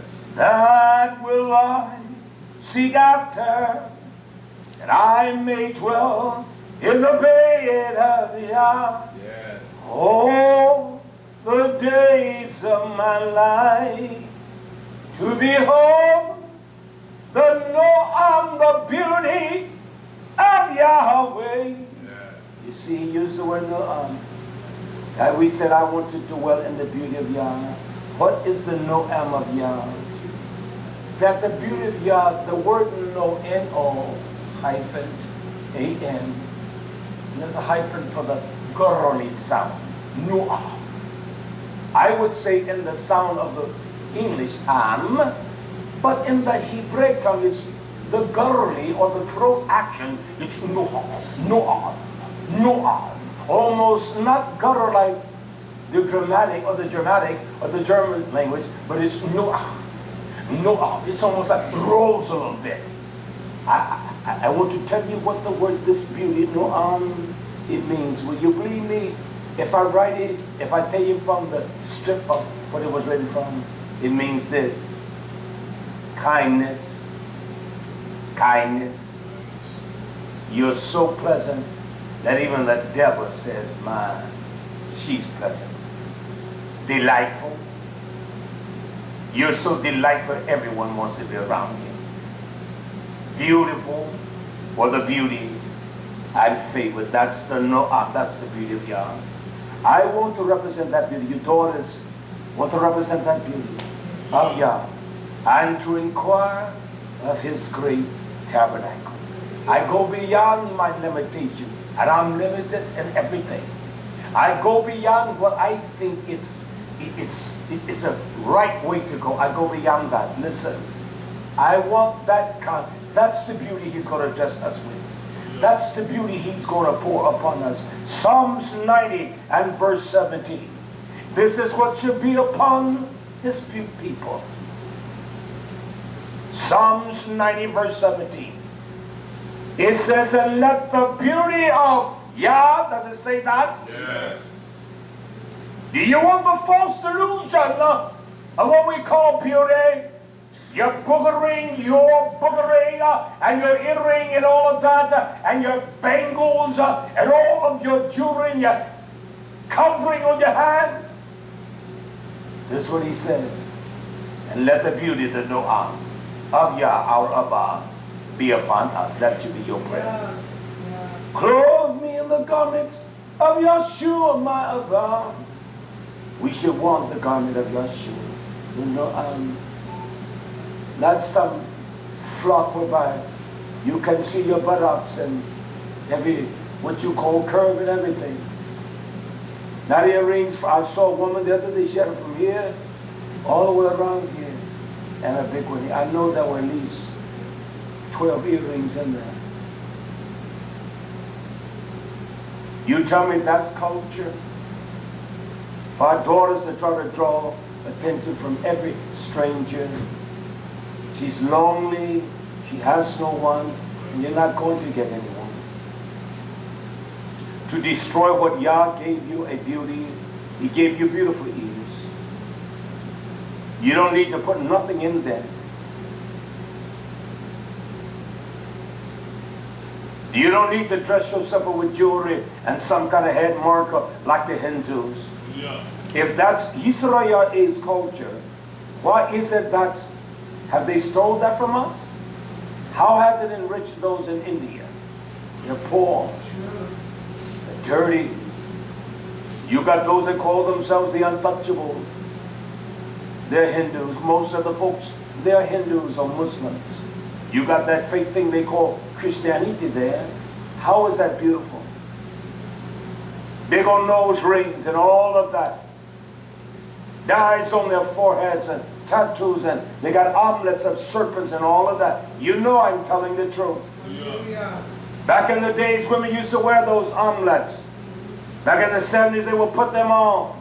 Serpents and all kinds of bands. Up here, don't tell me, I've been around a little bit. They wore stuff like that.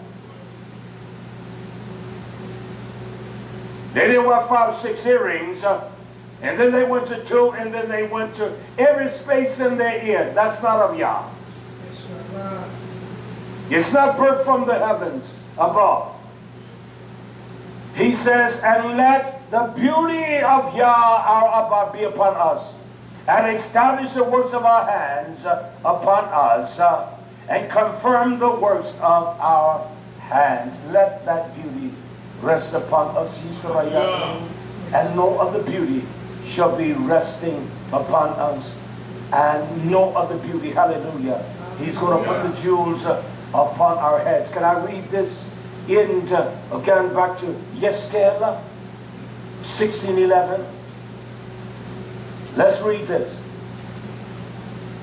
Ezekiel 16:11.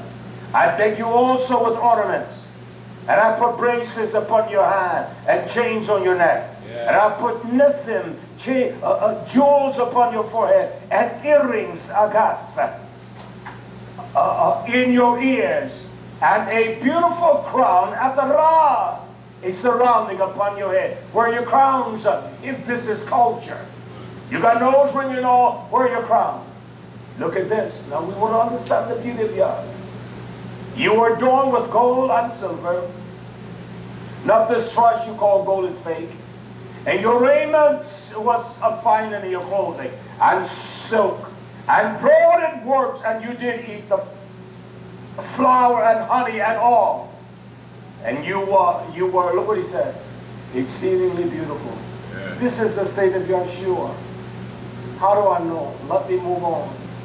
And you did prosper into the kingdom, and you were renowned, and you went forth among the heathens for your beauty, for it was perfect, this beauty, through my comeliness, through my hadah, which I put upon you, says Yah. It was the ornaments of your splendor, the way I dress you, and your beauty. It was my comeliness. Joshua had no comeliness of beauty that no man would behold. He didn't have no earrings on, and he sure as the gates of hell are open, did not have no boogering in his nose. He had nothing. He didn't have on no gold bangles. He didn't have on no gold omelets. And you that call yourself Hebrew Israelites with your pilasteries, he didn't have that. Because he is the pilastery of Torah. He is the holding of the Torah. He didn't have none of that trash on him. That's your beauty, daughters. That's our beauty, sons of YisraYah'ale, not with some boogering in your nose. It's not a beauty. It's a comeliness that no one wants to behold, that comeliness. I will examine that for us. I want to close from that too. All right. Let's examine this Isaiah. Isaiah. I want you to understand what comeliness is. Isaiah, Yeshaya, 53. Isaiah 53 and verse 2. Who is this here? Is this Yeshua? Yes. Come on, talk to me. Yes. This is Yeshua. Amen. Amen. He shall grow up before Yah as a tender plant. Yes. And as a root out of dry ground, he has no form or no comeliness. Does it say that? Yes. He has no form, he has no symmetry that every man say, I want to look like him. No, I want to have muscles. Daughters, sons of YisraYah'ale, this is the beauty of Almighty Yah. For it was perfect through my comeliness. Your beauty is perfect. And you let this damn evil, wicked world tell you your hair is not beautiful. You are silly, and I'm not a misogynist. I love the daughters of Zion because my daughters are here. My Ishmael's a daughter. Yes. And my babies are daughters. Yes. You tell me, you're going to tell me, you're going to let some damn crazy thing. There are people that are poor, that will go out of their way, hustle the dime to get weaves in their hair. Yes. There are people that will go out of their way, beg and borrow to take care of their hair. But they don't give a damn about their babies gone hungry. That's a fact. There are women that make sure they get the earrings and all of that and get the puka to make their eyes different. And do not have time to govern, take care of their babies. And you know, I'm telling you the truth. Yes. That's evil. That's not beautiful. That's not the comeliness of Yeshua HaMashiach. That men that will spend every damn nickel on some kind of Joe-knuckle suit that he thinks he's flying, and some nickel-dime shoes, and he thinks the world is beholden to him. You are a stupid. You are very stupid. If you think you got that kind of pizzazz, no, people behold us in the beauty of his expression. Not because you got something. Come on. I saw a woman yesterday, she was the Caucasian woman. That woman was every bit. She would eat out Zachin Yeremiah's head. Huh? She was every bit 6'8". It was almost strange, like a giant. Because you couldn't help but look. I've never seen a woman that tall. She wasn't obese. The symmetry was flat out symmetry.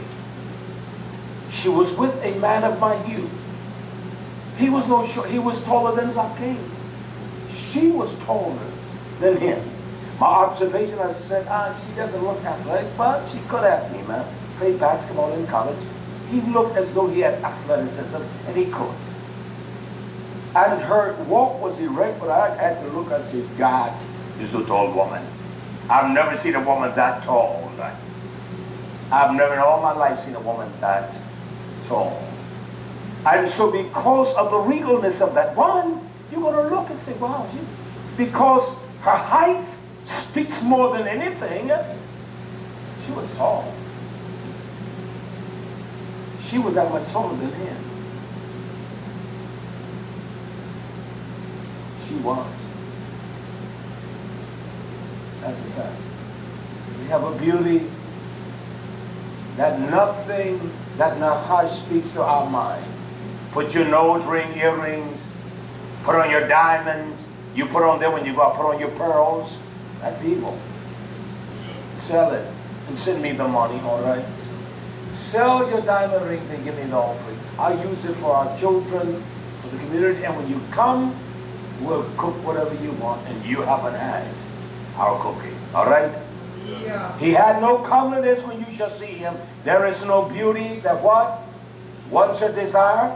Does it say that? Yes. Does it say that? Yes. Are we the body of Yahshua HaMashiach? Yes. We should have the same kind of beauty. You daughters should have the same beauty. Then no woman should desire that kind of beauty. I don't look like her. She's plain Jane. You have a beauty that is comeliness, chada. Yes. And when people see Yahshua, no one should desire that. That those that are left here, you ought to see them. They got plaits, they got weave, they got every damn thing you can imagine. Hair down to their back, and the only thing they have to do is take care of their hair. That's all you got to do. You see them with hairs and plaits down to their buttocks. Your hair wasn't that long here. They become so worldly. You can say what you want to. That's why Yah has given us a number of days. 70, maybe 80. It depends on strength. Because we will go back to the way of hell. Our minds will get forgetful. We will forget Yah. If you don't hear the truth of Yah, you will go back to that. You can't sit out there in your homes and all that. You're still evil. And you're still wicked. Because you know what? You justify you. They go back to dressing like the world. And when they go places, no one will see that. They put on the earrings and whole rings and everything. Yes. That's a fact. That's a fact. That's a fact. You put on the whole rings and the earrings and the bubble rings and the earrings and all. That's not of Yah. This is Yahshua's body. It had no beauty. So when women see you, oh, there has to be something that is the beauty of Yah. Your kindness, your gentleness, your love. And they can see that. They can see that. They can see that. I was speaking to my wife the other day. I said, you know, we were out. We had to make a run on Friday. I had to go pick some things up. And I said, you know, I listened to one that said women, the men of my hue, they don't know how to embrace their wives when they go places to hold their hand. I've always done that. I said, I see these white men, they're not doing all the, most of the Asian men never do that. And then those that are of Islam, the women tend to walk behind a lot of them. And I'm looking at all these couples, I said, I see not one of them, and they were all Caucasian. I said, I see not one of them. It don't mean, no. I go nowhere unless I'm with my wife. So none of them doing that. But so you want to stereocast them into my use, though? I was doing it before it was a cheap thing. I was doing it before it was a cheap thing. I didn't just start this. That's just a fact. And I don't feel funny doing it. I want to show what comeliness is, all right? Quickly, First Baruch. I'm going to move. Chapter 5, verse 1. First Baruch, 5, verse 1. Look what it says. Put off, O YHWH. Yah says, put off the garment of mourning and affliction. Nobody cares for me. Nobody wants me. Put off that nation. Put off that people of Yah. And put on comeliness. Does it say comeliness? Yes. Yahshua had no beauty.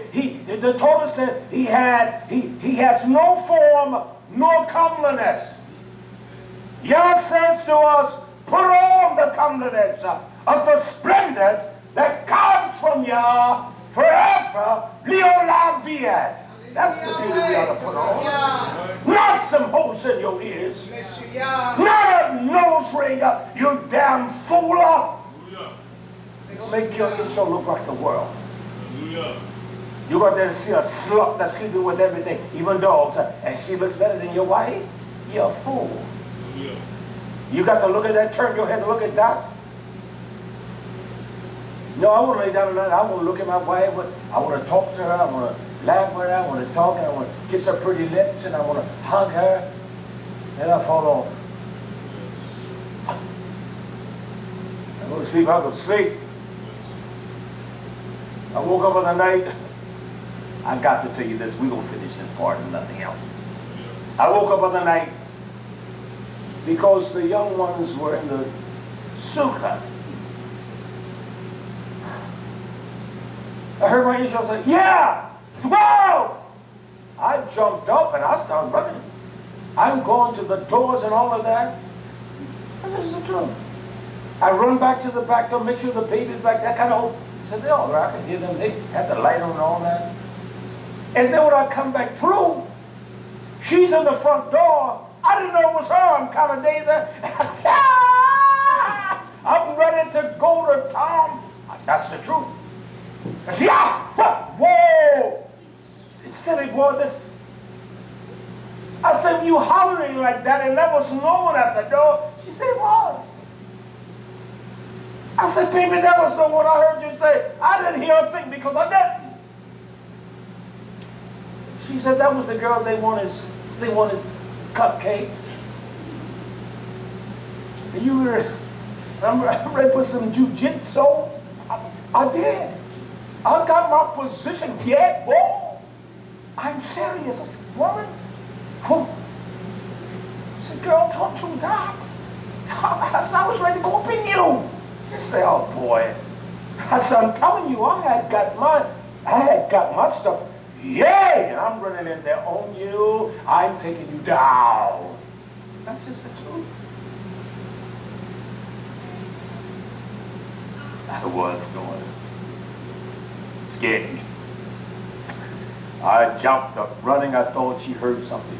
Waffling the daughter, something. Oh, and I was going out there. But I saw I could hear them in that talking and the light on something. They wanted cupcakes. I said, you tell them they better not do that tomorrow. They get all the cupcakes and the cookies they want. Before they go out there, don't come knocking on no door. Hallelujah. We want the comeliness and the splendor that comes from Yah. Not some faggot designing earrings you put in your ear. Not some faggot designing nose rings that you put in there. That's not from Yah, right? Let me go a little farther. Let me show you the beauty that covers the nation. Well, he put a bangle on her for a cover. Let me show you Yah's beauty. 1 Corinthians, Shaul speaks of this. 1 Corinthians, I want to show you the comeliness of Yah. The beauty of Yah's covering for his nation.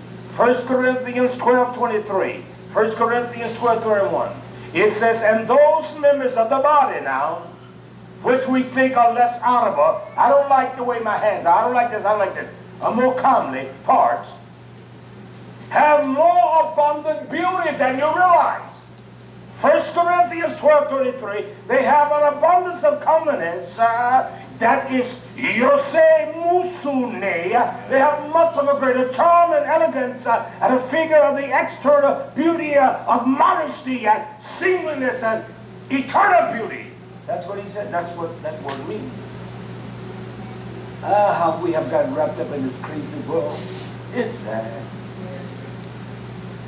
We must come out of this world. Yeah. Be not like the world, daughters. Your beauty and your cleanliness speaks with volume. Yeah. Not your false pretense. The elegance of your walk and your charm, your stride speaks more than what that you think got an hourglass shape. These whores that suck everything I wear, girdles and they're weak in the gut and get fat put in their hips. That's crazy. Why would you want to do that? Y'all made you beautiful the way you are. Yeah. Well, if I was a little taller, well, you're not. And you want to be a little taller, it's not going to make you taller. Well, if I was a little shorter, but you want to be short, it's not going to make you short, all right? I bless you. Yeah. I said to my short one, I don't want to be the tallest of all. I'm all right. I don't care if I was that tall or what. You still would love me. Makes me no different. I don't have no inferiority complex about height or nothing. I don't have that. He's tall. I see those men. Those two young men working Walmart, they're tall, the two of them. Yes. And they know me because I say, man, you look at you. You're reaching the ceiling of it. I say, man, you're tall, man. You are just, look at you, man. How you doing, Captain? How is everything? And they embrace me because of that. That's how you do it. There's no difference between a short man and a tall man. Short man can do the same thing a tall man can do. That is so stupid and asinine of sanity. crazy. Most times a short man can do more than a tall man. That's right. Because I'm short. Got you.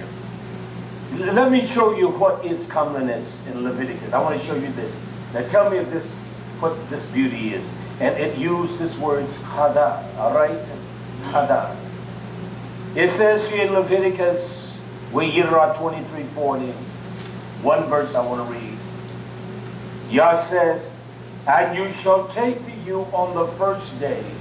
We're coming to that first day here in a couple weeks. I want you to take barks of the chada, of the magnificent tree.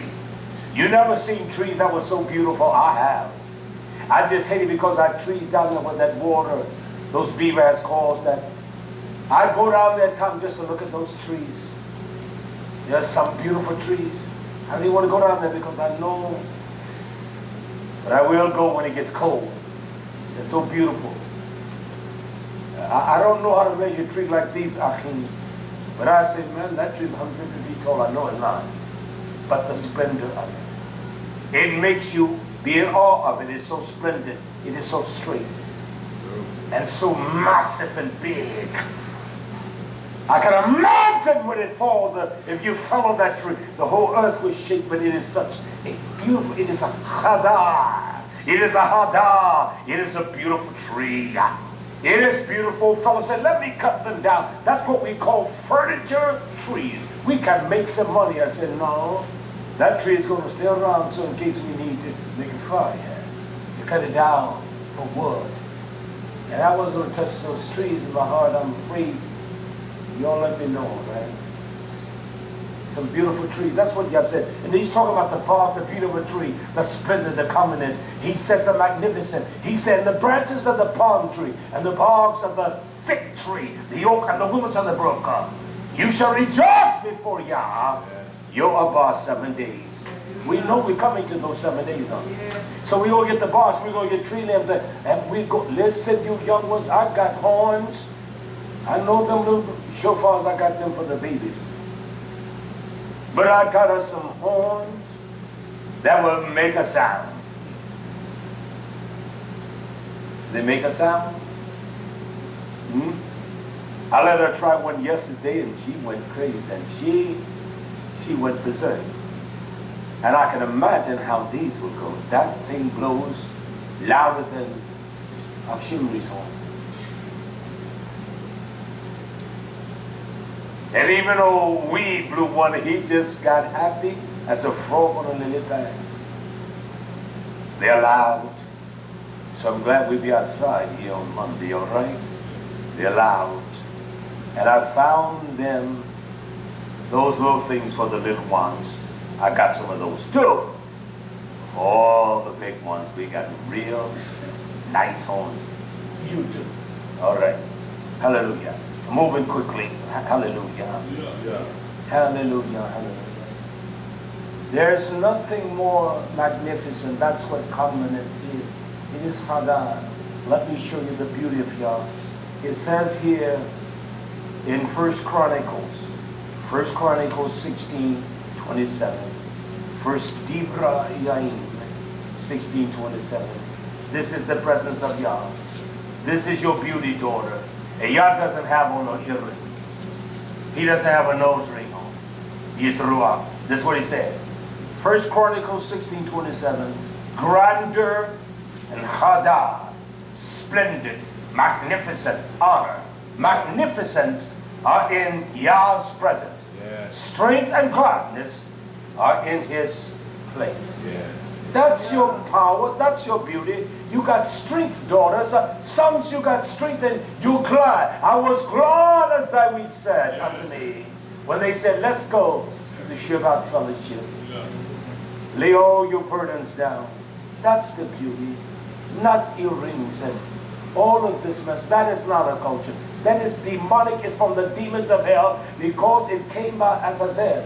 He is the one that defied Yah. He was one of the compatriots with Hashatan.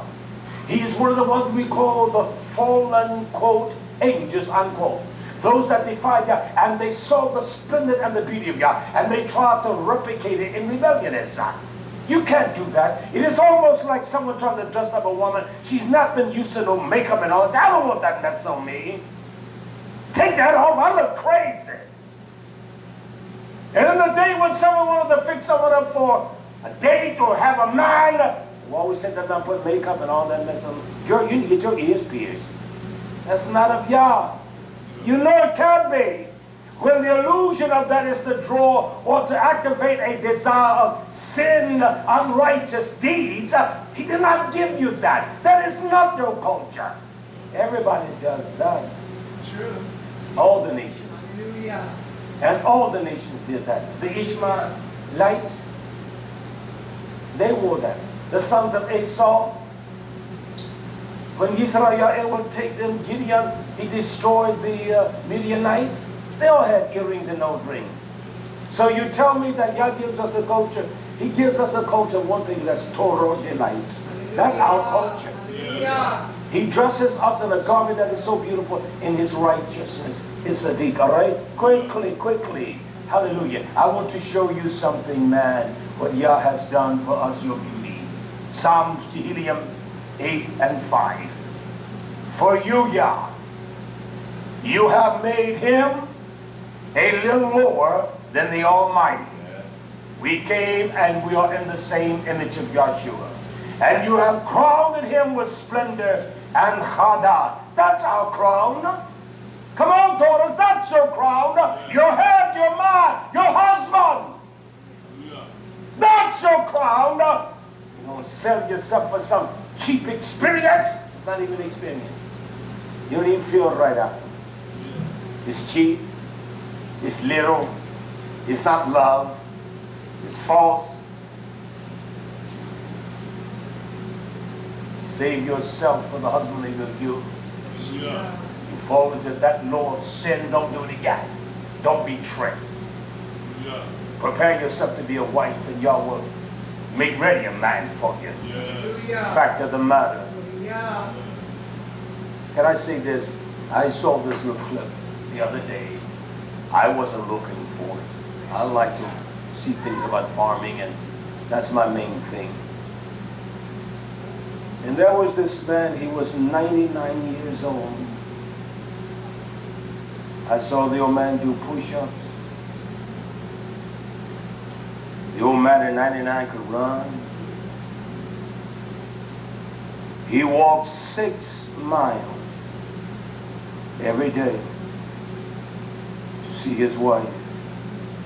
Rain, hot, snow. He doesn't wait for the bus. He doesn't wait for his children to pick him up. And he told the story of his wife. He was a man darker than me. Stuff like that makes me cry. He said, when I saw her, I said to her, do you have a husband? She says, he's a drunkard. He said, I said to her, I'm looking for a wife. She says to him, I'm looking for a husband.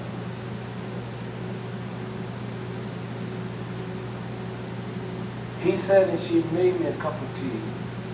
That was the best cup of tea I've ever had.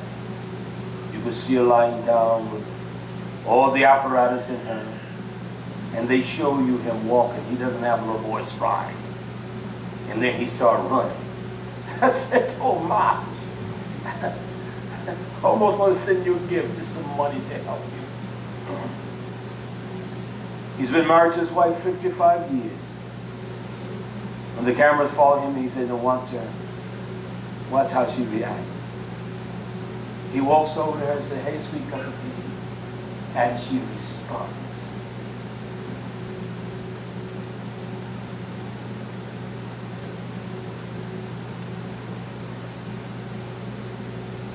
He said she never had children. She took care of my children. She loved them.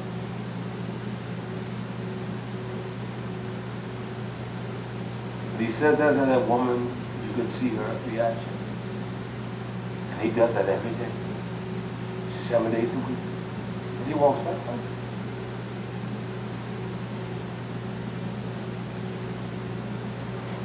And one thing he said, she made me, she didn't let me, I had to work with her. She made me get a job. She made me work, take care of my house. That in itself to me is just, I don't even know how that popped up. I was impressed. He walked 6 miles every day. 99-year-old man walks 6 miles every day. See his coming to his wife. You know it's genuine. He turns down rods from people. She's worth the walk. And when she goes, he's done. Because that's something, that's an attachment there that it didn't come by just. That's care. That's a fact. That's a fact. Let me finish up. It was a beautiful thing. Hallelujah. I want to show you something that is hada, that is so beautiful. Daughters, listen. You and sons of YisraYah'ale, listen to this. Tehillim 29:4. The voice of Yah is powerful. The voice of Yah is full of hada, of honor and splendid majesty. That is what the voice of Yah is full of. That is the comeliness of the beauty of Yah's voice. Chada. So when a woman speaks of the volume of Yah and the beauty of her ruach, it speaks of great strength. I want to say to you, old men and young men, I want to show you your beauty. It's not to be a clown or jackass. This is what it says. I will read it. Just hear this. It says the beauty, the tifrah, the splendid of the young man. It's the beauty of our koach. I'm not a young man anymore. It's your strength. That's your beauty. That's your strength. That's your hada. And the hada, the beauty, it used tifrah for the young man. It uses hada for the old man. Is his gray head. These old men that are fools dyeing their hair, you're fools. You are a stupid, old, stupid person. I wouldn't call you a man. That's what it says in Tehillim, Psalms 20:29, Proverbs 20:29, Proverbs 20:29. The beauty of the young man is their strength, and the beauty of an old man is his gray head. And you tell me you dye your hair? You put dye in your head and your beard? You're not even a jackass. You can carry the load. You're not even a decent jackass. And you think you're young and sporty? You a stupid old man. That old man every day. I said to my I sure would love to just get out. I could walk every day. I would think, oh my, get out and run. It's not that I don't have the ability to do it, but the pain here and there. I said, I got to save myself because I'm getting older. And I got to be around. I got to be able to move. And I just can't do it. That you want to bicycles, you could. There you go, $600. They were $600 a week. Now, I go in there and do enough. Then I get tired. Cause cardiovascular expansion. I want to be around. I want to keep myself healthy. And this is my pay, the word. My integrity is based upon this living honorable and honest among the people. And not stealing and lying and cheating. Not doing wrong and got something back from my wife at $10,000, $15,000. Well, that's no money. Well, we can take care of that. You can take care of nobody for that. Use every nickel here. Or use every dime here. Yeah. I don't put nothing back for me for later on. That's not me. Yeah. Hallelujah. Hallelujah. That's our strength. That's your beauty, young man. And old man, your gray hair, just let it grow. Just let it grow. I want to read one more thing. Hallelujah. Yeah. This I'm going to close with here. I am tired and I'm hungry. I want to close on this one verse. I'm not going to tell you where it's at. You find it in your concordance. You listen to the words carefully, and you find it. The prophet says this. We as a nation, we have trusted in our own beauty.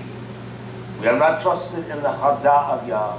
We're trusted in ours. You have not trusted in Yah's beauty to beautify you with meekness, daughters of Zion.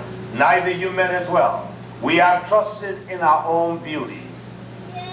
And because we have done that, we have played the role of a harlot or a zana. We have been whores.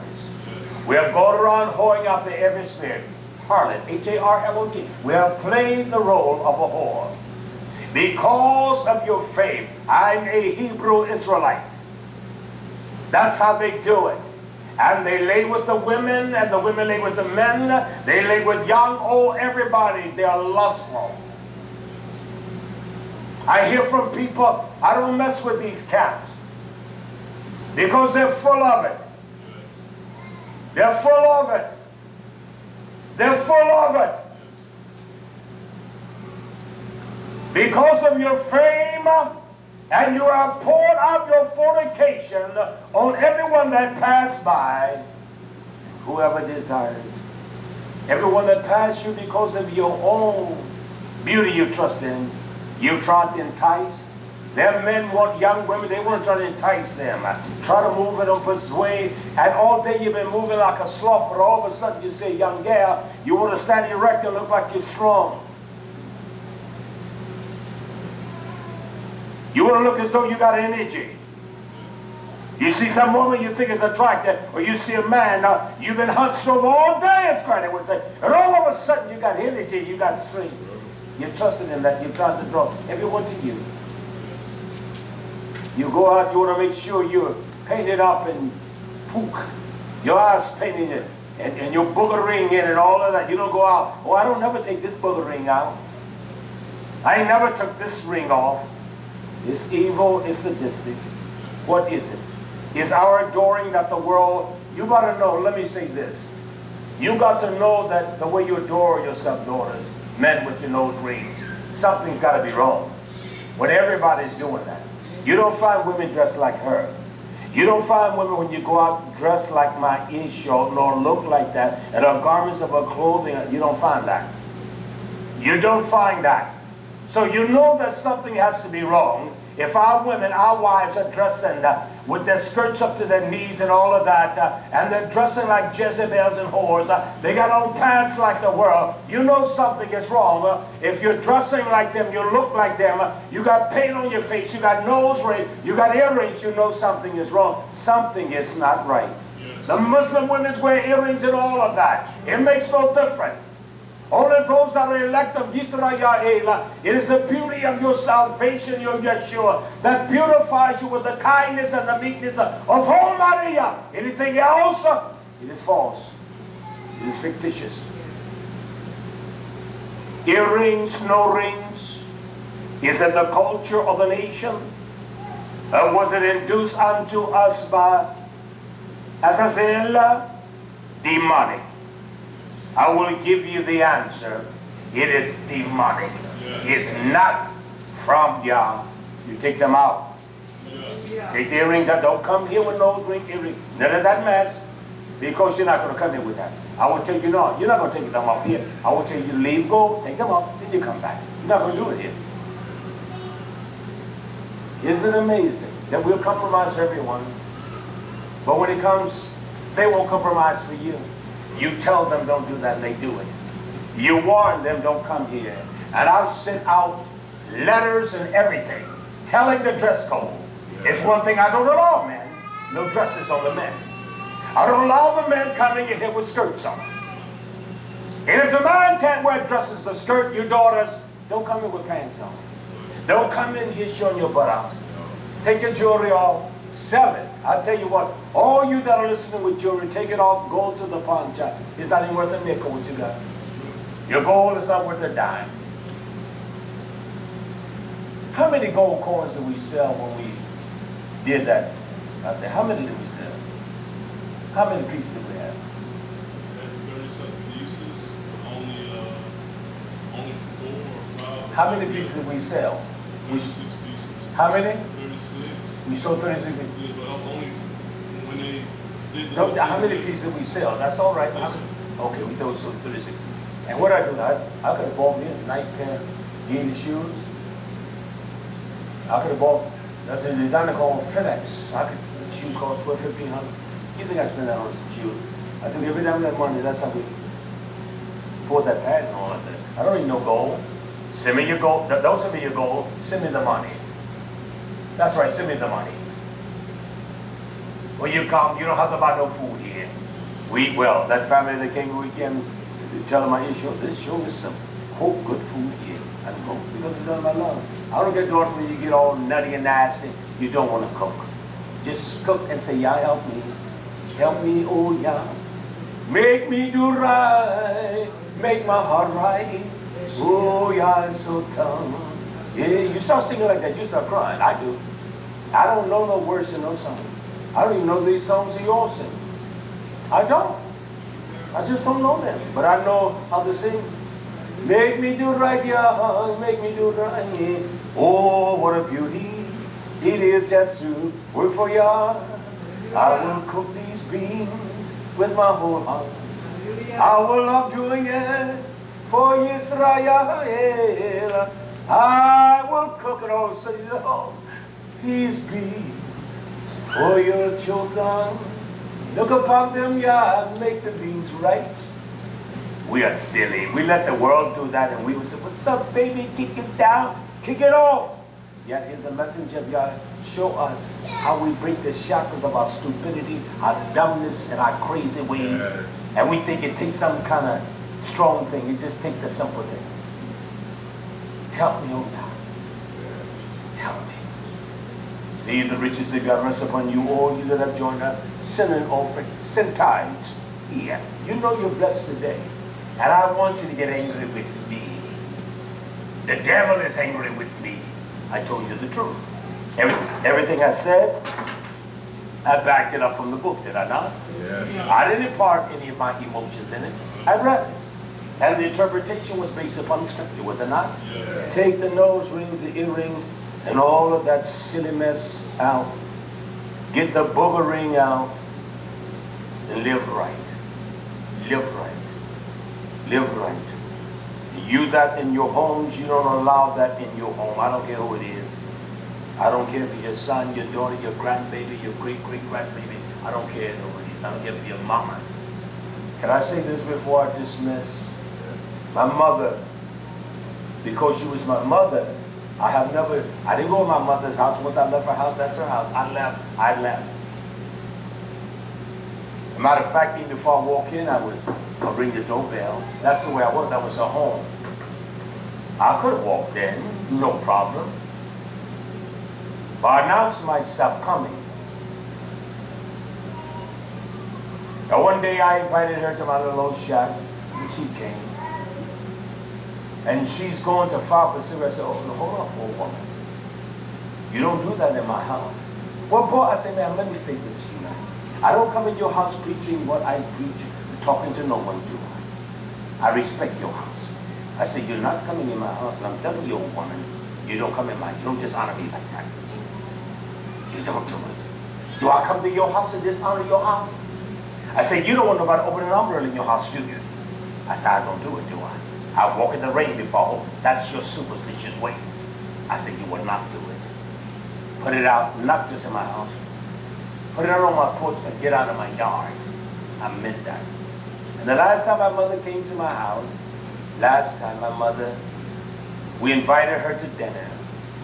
And I enjoyed it. She was getting older. My mother was young when she died. She was only, and they said she was only 6 or 7 years old. I invited her. It was a cold, rainy winter day. I started a fire in the family room, and we sat there. I laid in the floor, and we talked, and we talked. And my mother didn't love my wife. And she thought she was upset because I married her. You're not going to talk to my wife any kind of way. If you disrespect her, you disrespect me. She's me, and I'm her. You're not going to talk to my wife. I'm not a little boy. I'm a man.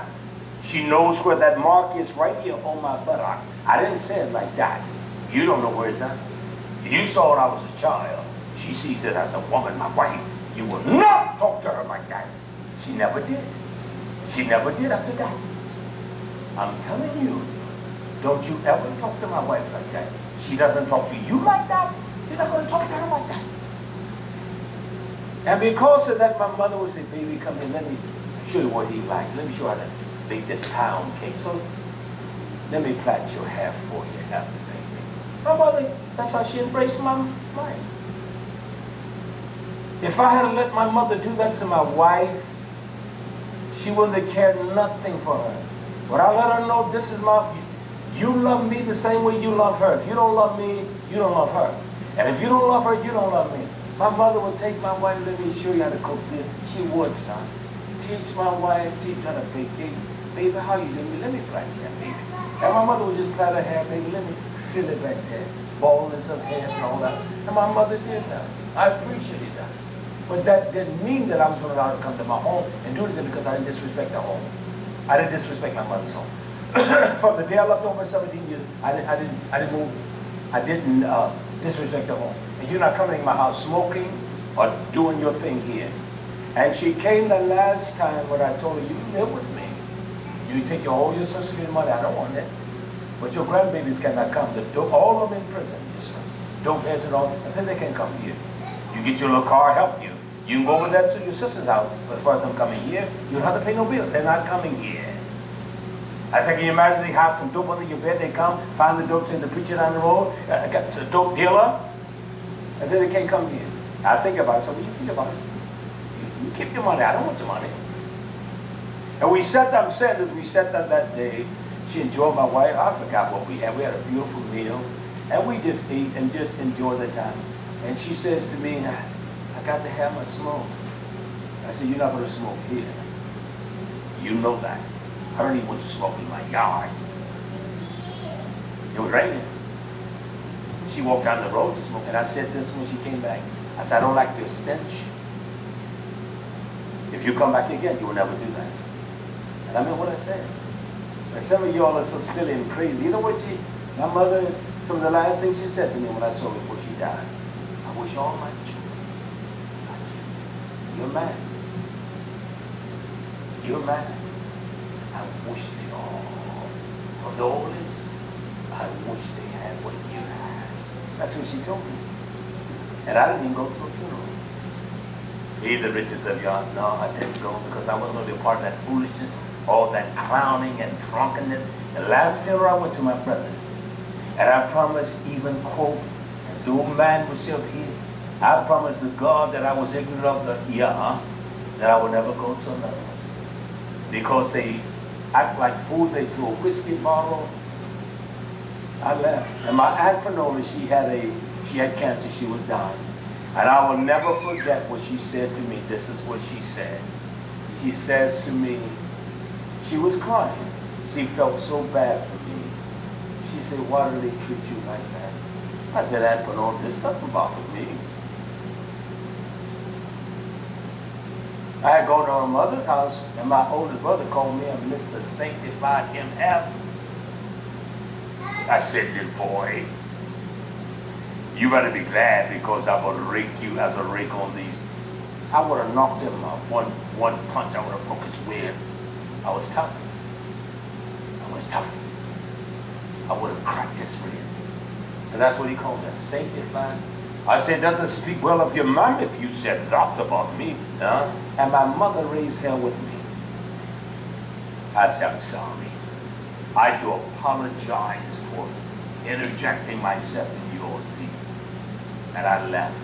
And my Aunt Parental couldn't understand, why would they do you like that? You don't cause no trouble. And I promise, as they say, I will never go to another one, and eyes ain't been to another one. It ain't not, ain't not going. Let us stand to our feet. Bless you all. And turning toward YHWH, we look forward to the more daily. We'll be gathering here on Monday evening at 7:30, and the dawn. Everyone is going to have trumpets to blow. In all things, we rock you for all things in Yeshua's name. Bless your nation, your people, your elect, your call out one. You have set apart for your purpose, for your dynamics. Yeah. Heal us all we need. Your mapeh, the healing of our loins, our minds, and our hearts. Bless your people scattered abroad. I pray for ourselves. The one that restores you are our mapeh. You restores us to all health. Bless them, bless your nation scattered abroad, the young and old, the mothers here, the imam, and everyone, the elderly, the of Zion. Bless us all, the young. Touch your nation, your people, in Yahshua's mighty name. Hallelujah. Hallelujah. Hallelujah. Hallelujah. Hallelujah.